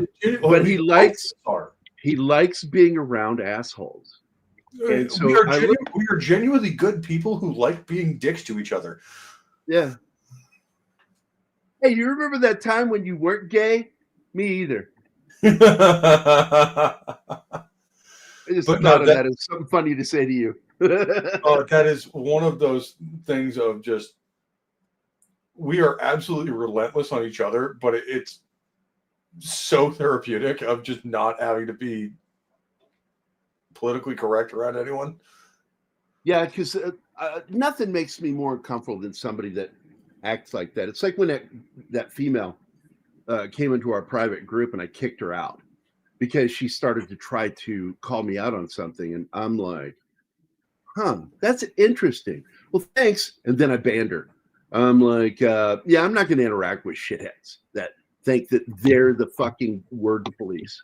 You can suck my dick. And not in a good way. The best part about being on active duty is we had guys, like, we say the most racist shit you can possibly imagine as a joke because it doesn't matter. What's funny is the most racist jokes I've ever heard when I was in the military were from people that were of that race. I learned more Holocaust jokes from my Israeli squad mate. My brother. Than I've ever heard. My brother Mike told me the most, what I would consider to be anti-Semitic jokes I've ever heard, and he was as Jewish as you get. I mean, the guy I'm talking about served 3 years in the IDF, and then and came to America to go to school, and then joined the Marine Corps because he got bored. Fucking love that shit. He is one of the most switched on dudes I've ever seen. You don't join the world's elite heavy infantry because you get fucking bored. Okay, here's that scene. We're coming up on that scene here where Olin, there he is.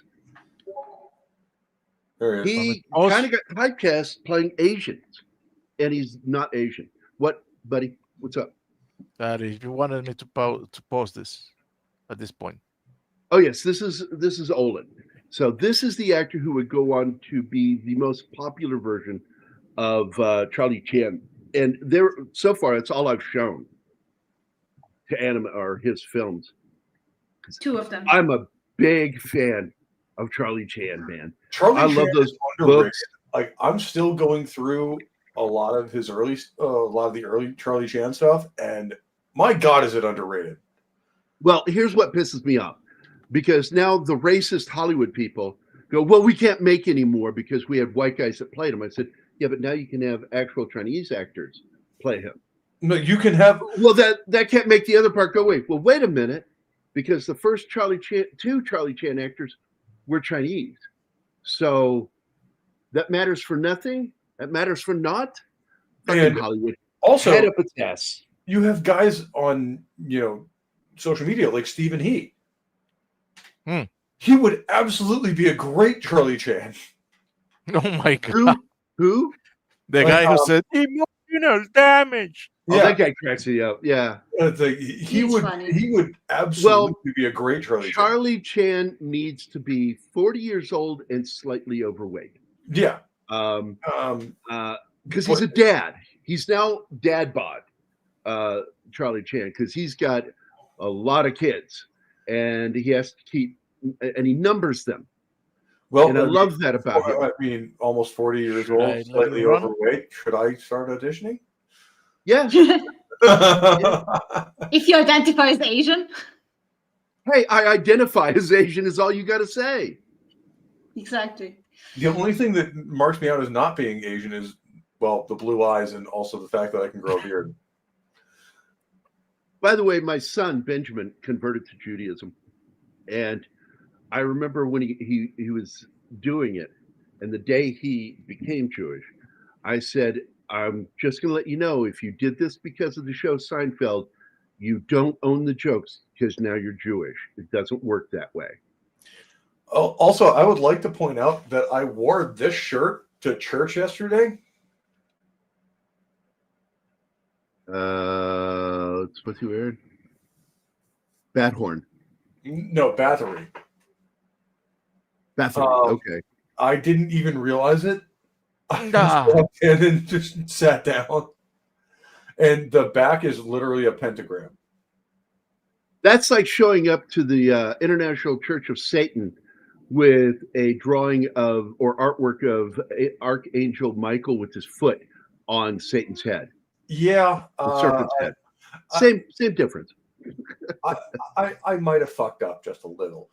My pastor was not happy. I didn't even realize it. I wear these all the time. Just band shirts. So I'm just like, yeah. Oh, I know you. It's not like you're an active Satanist or anything. It's just but I didn't realize that. There he is. And my pastor pulled me aside after service and was just like, "Hey, maybe don't next time." No, knowing Hollywood, they would go with Indian. Yeah, Charlie Chan. We're gonna race swap him for another race, or make him Middle Eastern. I just fuck Hollywood. I'm gonna get fucking Hollywood Tourette's. Fuck Hollywood. Fuck Hollywood. There's nothing I mean, can say. that is essentially the standard response: is fuck Hollywood. D Bud Martin, how are you doing, my old friend? Hey, D Bud. Hey, D Bud. Except the Olympics. I like the one like Charlie Chan in Chinatown. I like the Hawaii one. What was the other one I showed you? Go to the circus. Charlie Chan goes to the circus when you and I watched. Like that's one of the things I thought was hilarious was, when remember when everyone was canceling things because they were quote unquote racist back in the day, and they canceled Looney Tunes. And, What? Well, some of that shit really. Well, later on, it was really good for the war effort.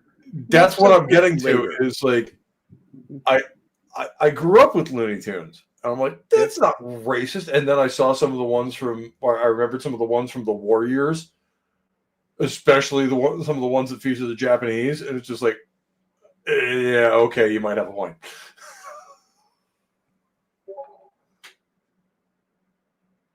Well, that's interesting. Okay. Sadly, a film we'll never do on this channel. Bridge over the River Kwai? River Kwai. I won't do it. Okay. Because it's a lie. And it's not a lie necessarily. It's just massively exaggerated. No, it's a lie. It is a lie upon lie. Because it was written by a Frenchman. And he knew who the collaborators were. They were French officers. And he wrote the book. Oh, the French collaborating with the enemy? Jeez. Yeah, I know. Would have ever thought about it? Now, hold on. Not all French are like that. But it was French officers who are usually aristocratic type assholes. And so they collaborated with the Japanese. And he turned around and wrote the book and said it was the British collaborating in the story. When the British and American soldiers that were POWs were invited to go see the film, got up and walked out because they said the man the real officer that Alec Guinness is playing saved our lives on a daily basis. Mm-hmm. That man put his life between us and the Japanese every fucking day. How dare you? And this is what pissed off a lot of fucking veterans is they said that David Lean could have fixed what Pierre put into his fucking book. But And he chose not to. And he knew better. He knew that wasn't true. And also, the other one is what you're talking about, the fact it being massively exaggerated, but still accurate, is those things happened. Yeah, everything in the film was pretty close. The big difference is that there was no Because who was responsible for bridge it? over the River Kwai. So the actual bridge that's referred to is still standing, and it's on the Yangtze River. They changed the Yangtze to be called the Big River Kwai, is what it's called now. So it's now called Kwai River, or Big Kwai River. But the big mistake, also the one you're talking about, really, where they stretch it, is that it wasn't just one fucking bridge. There were a lot of fucking bridges they built, and long miles of murderous fucking, because they tortured the Koreans,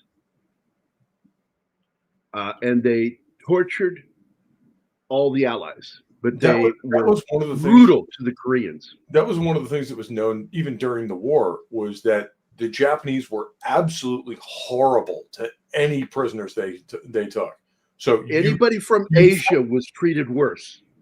As bad as they treated us, they were worse to their own race there in the Far East. And it was to the point where the Marines were basically instructed of, don't get taken prisoner. And if you do, if you have an option, or you see an opening, kill everyone between you and the exit. Absolutely. So this is the end of the film, and we get this moment where his best friend is now a drill instructor, because I don't know how it worked around that time. I know drill instructors we know of today are really World War II era to today, because everything was changed in World War II. Yeah, I mean, that war changed everything about how the United States military works. That's where special forces came into existence. I mean, the Rangers and the U.S. Marine Raiders were the first real special forces units. Yep. Rangers and Raiders were the very first. We had UDT, but it wasn't quite the Navy SEALs yet that we know of today. But UDT, when it started, these were commandos. They were underwater commandos. They were basically highly specialized engineers. Which, by the way, my Uncle Red and my former employer from way back in the 80s, both were UDT, and they absolutely did commando work. One thing that I found hilarious, I was actually at I was actually part of the flag detail for his funeral, was my cousin James. Apparently no one knew what he did during his Marine service, because he was 4th Recon. Okay. In Vietnam. So no wonder he didn't talk about what he did to his mother. Nope. By the way, that's where I'm from, Regis, my bloodline, my family. The German side of my family is also half French. So it's French-German. We're from the Alsace-Lorraine. And I met some of them and some of my distant relatives. And I left there referring to them as really dirty fucking hillbillies. I did not like them. That's interesting. The German side. The French side, I was fine with. The funny part is I'm actually kind of similar with the English, where my English side is Norman, which is where the Viking look comes in. Yeah, Normandy. What a beautiful film. It totally is Gambit. I know we didn't talk much about it. I'm wanting to talk about Marine shit today because we are celebrating a great fucking day. What I wanted was for you guys to be able to watch the movie, because you can't copyright strike or claim. I'm going to fucking have it out with YouTube over this. because that's absolute crap, because there is no copyright on this movie. None. It's public domain, and it's legally named in the public domain. Yeah, that was bullshit. I really am a bad bear. Bad bear. With all those A's, I'm starting to wonder if you're part goat. Oh God. Bad. My ex-girlfriend Patty, who I'm still close friends with, we were driving along the countryside one day, and there were these cows out in this field, and she rolled the electric window down on our Buick and stuck her head on and went moo. And I'm like, what the fuck was that? She was right. I was mooing at the cows. I said, cows don't moo like that. Oh. That's like half goat. Like, what was that? Like that's one of those ones where she didn't grow up in farm country, and I didn't either. But I live out here now, and it's like, no. Yeah, beach in German, and pronounce exactly the way you think, beach. I did not like the German side of my family. I like the French side. They're really nice. I need to go pronounce differently. My actual ancestral home. I've never been to England before. I want to, but apparently we used to own a castle up by Leeds. Everybody owned a castle at some point in Europe. But I want to go. Too many. But I want to go see it. So for any of you people who are listening from the Leeds area, your advice on hotels would be welcome. I've already been to Ireland to see where my mother's family's from. I can easily see why they left for America. I've been to Dublin and I loved it. She is from, or her family's from County Galway. Oh. So like the other side of the island. My host father was from there, and when he would switch to his dialect, I couldn't even tell he was talking English. It's like, no, we're from County Galway, not Galway itself. So it's a tiny little town in the middle of nowhere. And the family tree looks like a wreath at some points. God. It's one of those, like, why are there so many of that family and the other family marrying in back and forth? Like, no, please stop that. Lack of choice of partners, I guess. Look who's here. We were two clans, so. Yeah. Hi, John. Hey, John. Been a while, man. John. Yeah, and by the way, the French side of my family is I can't remember if it's pronounced with the soft G or the hard G, but I know the German side, for the most part, is pronounced with the hard G, and is Geisel. Always, you always go with the hard, or it's either Geisel or Geisel, and it depends on where you're from and how you say it. But that's how I was taught that our name was pronounced on the German side, and I think the French side of it is, and it's a feminine name in French, mm-hmm. And it's almost like Giselle. It's almost like Giselle. So weird fucking name, one side of the mountain, and I accept the non-German side of the family. Well, I mean, my family started speaking French.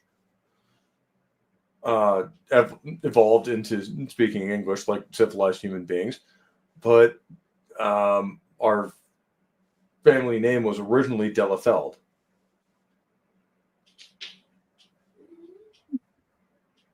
And now that got shortened to the English version of that. Wait a minute, what's this gambit? I've watched different actors from Born on the 4th of July and Apocalypse Now use the word simplify. Not a fan of Born on the 4th of July. I don't mind the movie.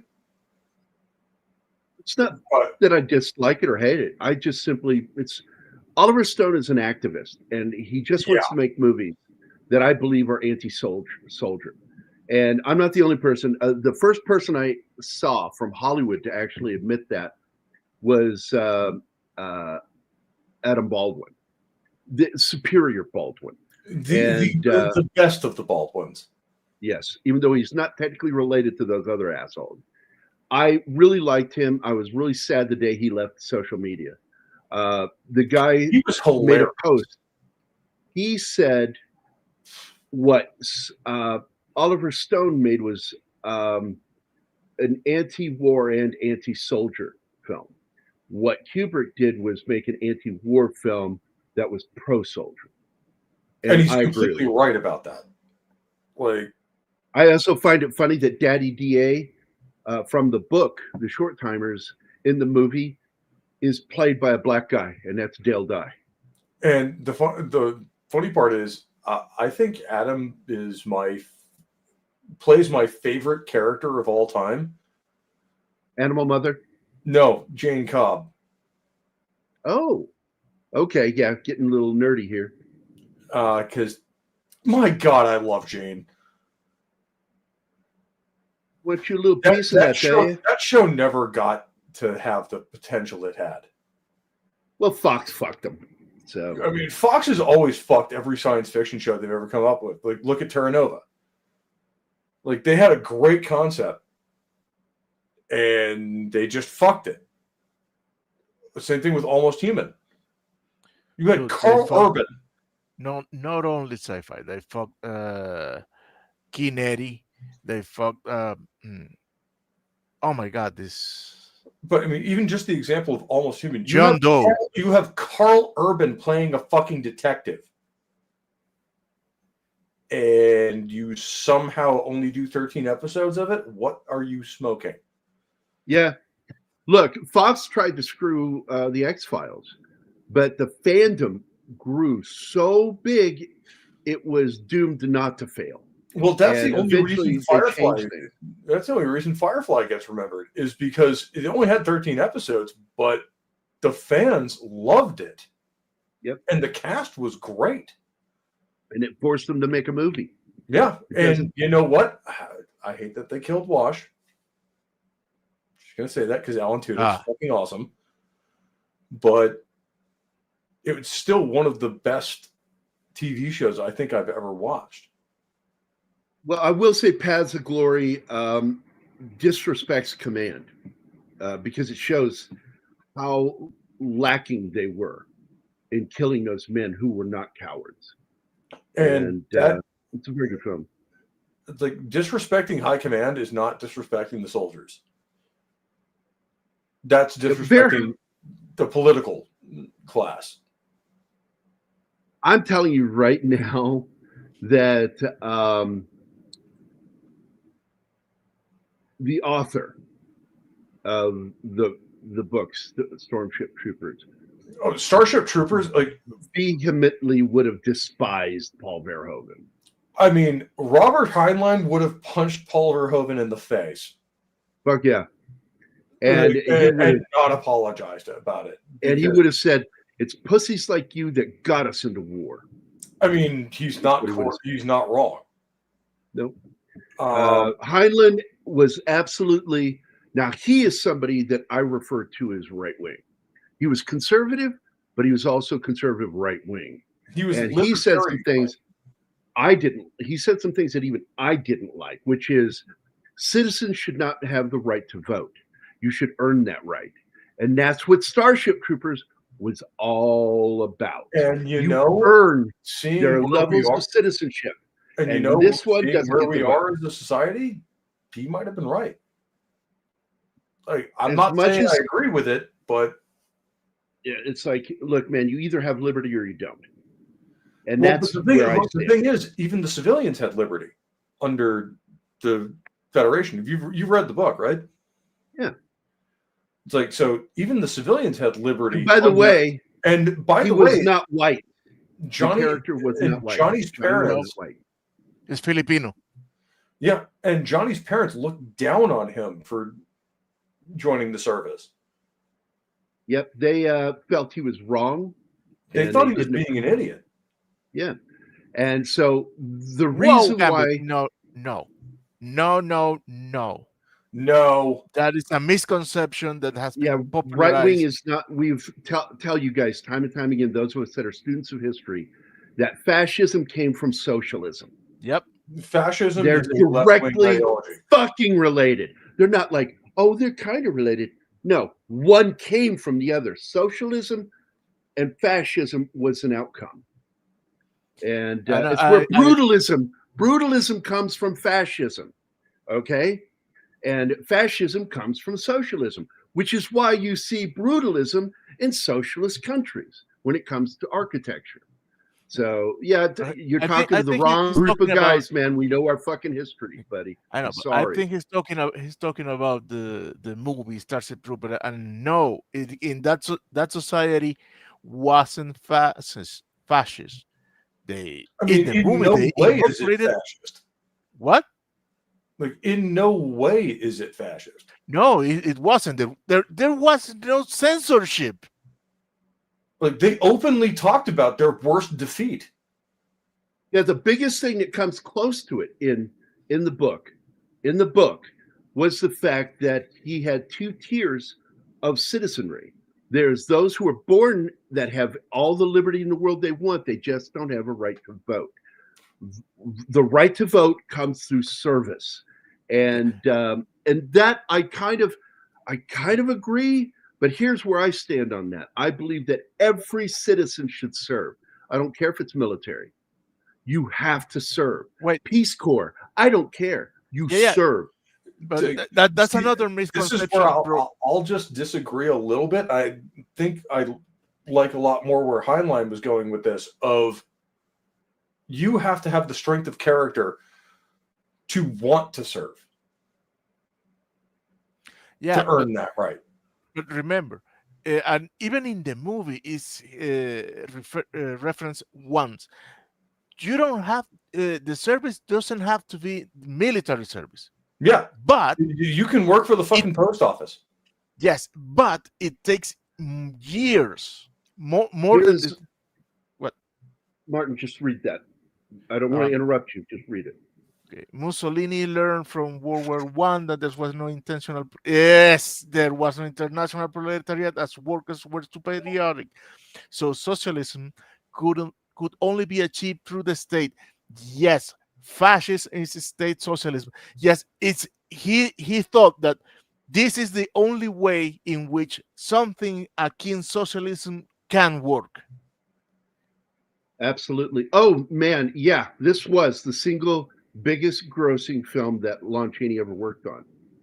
But I sometimes wonder if later, if the film hadn't been destroyed, London After Midnight, I think could potentially have been one of his highest grossing films if it hadn't been lost. I don't want to tick off the lords of YouTube, but there was a term in the 1930s Germany, beefsteak brown on the outside, blood red on the inside.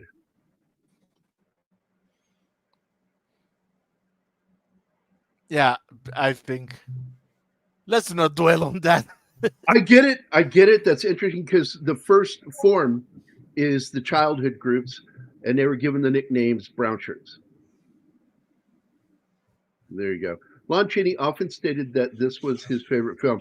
Yes, I've read that in other interviews with him, that the most fun he ever had making a film was this movie. Really? Okay. Yeah. And I loved hearing that. It's like, So London, London After Midnight has been lost for far too long. Yeah, all we have is images. And there was a version of it that was put out that had, correct me if I'm wrong here, Gambit, they had the audio but not the film, which was a silent film. So they had the original scored music, and that was it. And the scored music was not orchestral. It was, I do believe, a piano. Is that and the Hollywood fire really just is one of those things that robbed us of a lot of cultural heritage, because those were films that we're never going to see ever again. And some of them were really good. There was something I've always wondered, that they said that so much of the footage from D-Day was lost into the water. And I'm like, we had control of that beach in one day. And you're telling me they could not recover that film. Well, I mean, some of the combat camera footage, I think some of the footage they're talking about was stuff from the first couple of waves. Well, this is what my dad told me. The first two waves on Omaha got wiped the fuck out. Let me tell you what my dad was a historian, okay? But in the Army, he was also a historian because he was stationed at Fort Sill, okay? Before Germany. And he got to go into the film archives. That's where the film archives used to be kept. Yeah. Was there at Fort Sill. And he's told me firsthand, there are a lot of films that will never see the light of day from D-Day. Americans don't want to see that footage. Well, there's a lot of it that shows a lot of fucking dead Americans. Well, that's it. And so years later, after the movie came out, Saving Private Ryan, Pop told me, yeah, that's pretty much what some of that footage looked like. You saw guys getting cut apart. My grandfather was there. He was on D-Day, or at Omaha Beach, Dog Red sector. Okay, Dog Red. All right. And so literally right next to where Saving Private Ryan happened. And they lost 2,500 men that morning. He was in wave 3 or 4, but the first 3 waves had been completely wiped out. It's crazy. People don't know just how fucking bloody it was. Yeah, people until don't realize the movie Saving Private Ryan. And by the way, that scene was directed by Dale Dye, not Spielberg. Dale Dye directed that entire battle scene. Garibaldi was the only reason why I watched Babylon 5, by the way. Babylon 5 was a great show. Garibaldi is one of my favorites. Especially, I always wanted to meet him. I love the little detail of his mom being a Boston cop. I wanted to meet him so fucking badly. And he fucking died. And I was getting so close to getting a hold of him because I'd spoke to his manager. And then he goes and fucking dies. And I was so angry because I fucking love that guy. I used to listen to his radio show. Oh my God. Back when he was the only voice in Hollywood that was mildly conservative. And I wouldn't say this. At the same time, you also had Kevin Sorbo. That's later. I'm talking about back in the day. Oh, okay. And Kevin Sorbo didn't become well known for that till later. And while he had his own radio show, and he would espouse his views, and I would listen to him religiously. I fucking love that guy. Although I will say my favorite character on Babylon 5 was always Ivanova. I snort. Bye, Snorty. See you, man. I always loved Ivanova because of how cynical she was about everything. Well, Boxleitner joined the show, and he became the second reason I watched that show because I'm a big Boxleitner fan. He's a great actor. I love that. Was before Tron. I've been a fan of his for a long time, and he's the reason I will not watch the new Tron film. Yep. Don't call it Tron if he's not in it. Like, how can he is Tron?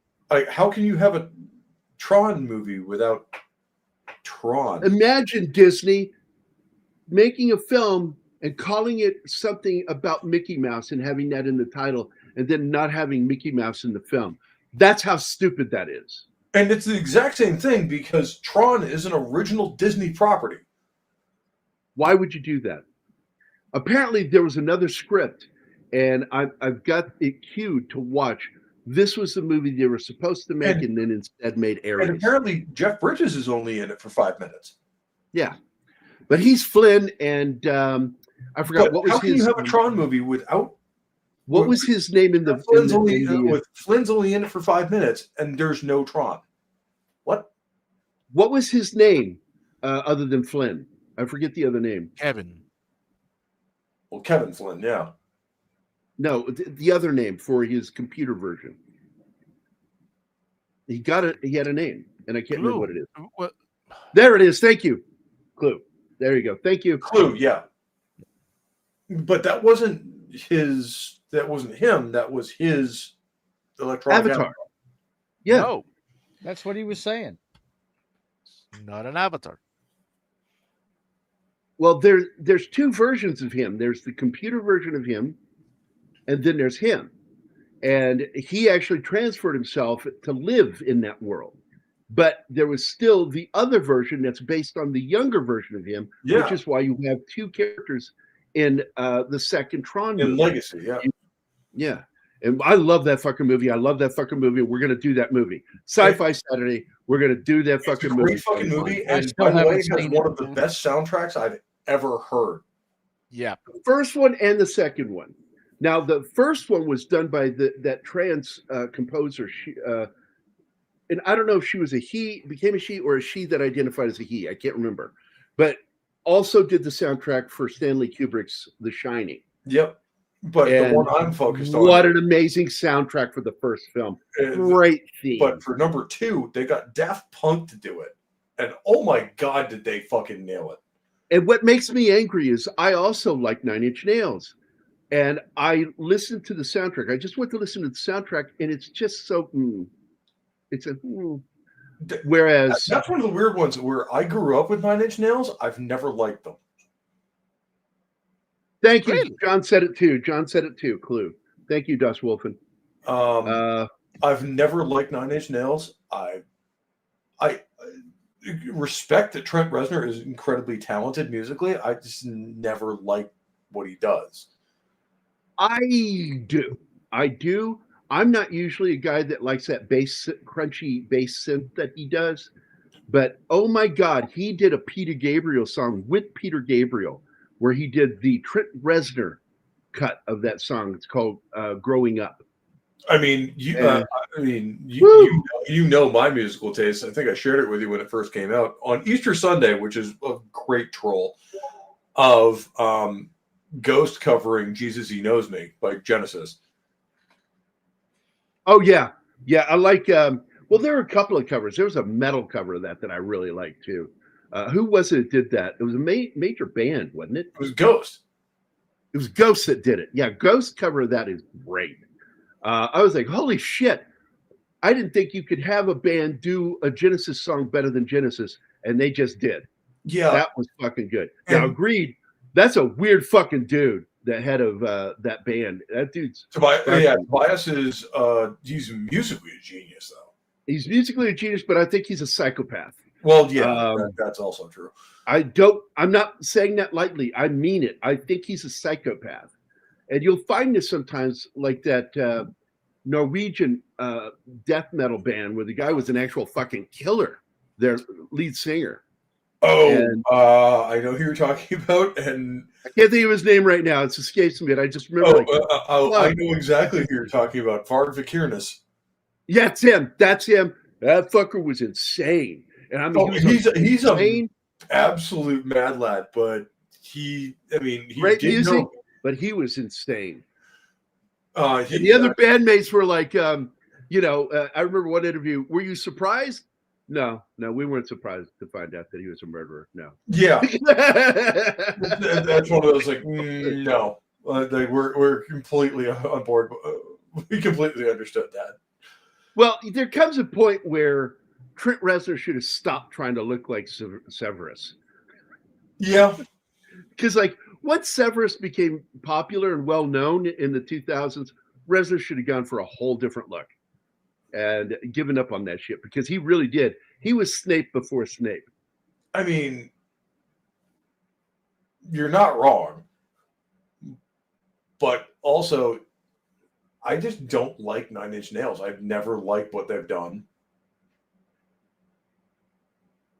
Like, it's to the point where if I hear a Nine Inch Nails song on, this is how old I'm getting, the classic rock radio station, I'll change the fucking channel.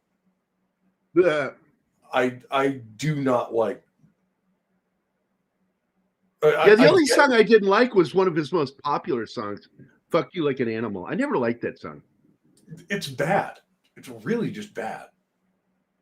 It has no beat to it. All right, here you go. I'm going to challenge you to listen to this. We can't do it on the show, but we can do it after the show. But here you go, guys. I'm going to share it with you in the crowd. Peter, God damn it, this hand is shaking and I'm having trouble typing. Gabriel Trent Resner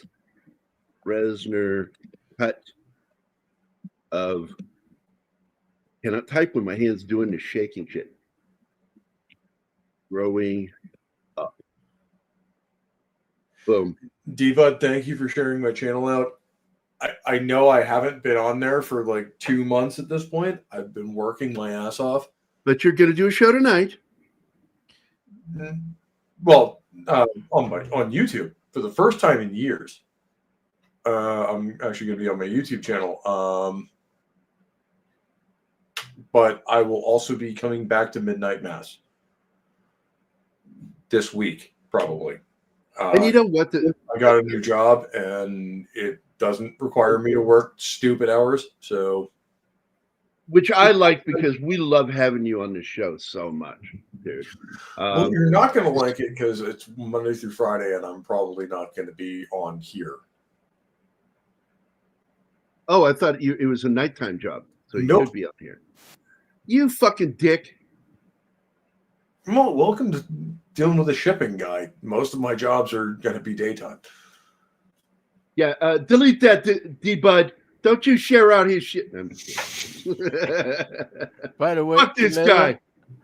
I don't know if you're being serious or not, but to me, anything with the word reggaeton on it, it's canceled. It's automatically. It's automatically shit. I've never even heard of that. What is it? Oh, what is it? Do I have nightmares for you then, Gary? Shit. Is it worse than death metal? I'm gonna let Martin go off on that one because, like, I have. Well, we're gonna end the show. We'll talk after the show. I have my own rant on Hispanic music. Mostly the fact that they have one drum beat that they all use exactly in the same time signature, and it fucking drives me insane. Dude, you think you have a rant? I'm a Latin guy, and I have a big rant about that. Are you Latinx? Oh no, we're gonna need to get fucking fuck off, you Mexican Iron Man. Oh, I love it because he was the first one that brought it up to me. I'd never even heard of it. Like, what the fuck is Latinx? And him and then Paulie were just going after it. All right, let me end this show. We're gonna get out of here, guys. I'm glad Joe was able to make it back, even though he's muted and probably making out with his wife right now. I'm probably embarrassed to be seen with the rest of us. Yeah. Wade, Snorty, Andy Morrow, 11 Alpha, FKC 2005, also known as Tim. Penny was here. Emmanuel, Regis Fritchie was here. And Stone Cold Loki dropped in, which was really good to see Stone Cold. Gambit, D-Bud Martin, Das Werfen. And you know what? We're going to thank you for being here today. Rocket Kitty. Thank you.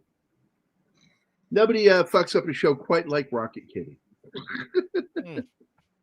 I want to thank all you guys for being here today. It was really great. I know we didn't talk much about the movie, and YouTube fucked up our show. It makes me want to do it again so we can actually talk about the movie. Let's do the movie again. Next Military Monday, we'll do this instead of what we're planning. No? Oh well, sorry guys. Martin decides. No. What I say is, in no way I'm gonna play the movie again. No, not the movie. Why would I suggest that? Or maybe do what I do. I want to do it with the slideshow so we can actually talk about the movie. I want to be able to exclusive. I want to talk about the actual movie, and we didn't get to do that today. And We will get to do it. We'll do this movie again. We'll do it with a slideshow. And fuck YouTube for doing that. Fuck you, YouTube, for fucking claiming us on a movie you have no right to claim us on. Nobody has a right. Up, yeah. Like, there is literally no copyright on that movie. None. It is older than January 1930. So there is no fucking copyright held by anyone on that. So fuck you, YouTube, for screwing up, you fucking asshole. Well, YouTube claimed you for your own songs, so. Yeah. Blade Runner we're going to be doing, and we got 2 guests for the Blade Runner show. We have, of course, Vicky Rhodes is going to be there. She is a member of the DGA. She was second AD in training for Blade Runner, and she's got a lot of stories. Plus, we also have the understudy of Douglas Trumbull. Mark D'Antonio will be here. And you probably know him more from being on fake videos. He's an expert. And so he breaks down what he's looking at and points out what could be real and what isn't real. And it's one of his jobs. And it's not his only fucking job, but it's the one he gets best known for. The guy's a visual effects guy. And worked for Doug Trumbull, man. And like me, love Doug Trumbull. Just nobody like him. And I don't know if we'll ever have anybody like him again. So, but George W. Hill and William Haines both were honorary pallbearers at Lon Chaney's funeral in 1930. It's hard to believe this movie was dead within 4 years. Sad. All right, we're going to get out of here, guys. I hope everybody has a good Monday. I should mention the fact that I am doing a 250th birthday stream for the United States Marine Corps. Do you have a link for that? No, I haven't created it yet. But well done. I will be doing that tonight at 8 Eastern on my channel, which the first time I've actually streamed on my channel in 2 years. But hopefully you'll join us for that. We're just going to be basically being raging assholes and doing everything Marines do. And I will join in the second hour because I'm going to be doing our show over on KGRA tonight, which, again, my friend Mark D'Antonio will be on tonight to talk about 3i Atlas and all the other shit we're finally discovering out there in space that should be pretty scary. But yeah, again, that's Lance Corporal Pope Metallicus. Yep. There you go, man. So we're out of here, guys. Everybody have a good Monday. Don't forget, later this evening, keep your eye on Popes. I don't know where they fucking can follow you at. You're not on X. You're not on Facebook right now. Instagram, actually. The single, just like a fucking Marine, the single gayest social media platform. He's on it. Unbelievable. It's the only one that it's the only one that hasn't banned me yet. See? Yeah. Yes. This episode is brought to you by Martina Costa Santana's hair. Isn't it luscious? As That's well as hair. Backdoor Beaver. I mean, all right. We're out of here, guys. Everybody have a good day. And don't forget later, Pope Metallicus and KGRA's Dark Matters Radio. So keep an eye out. I will be sharing the link later for both shows. So I'll see you guys later. Bye now. Bye. All right.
gaming.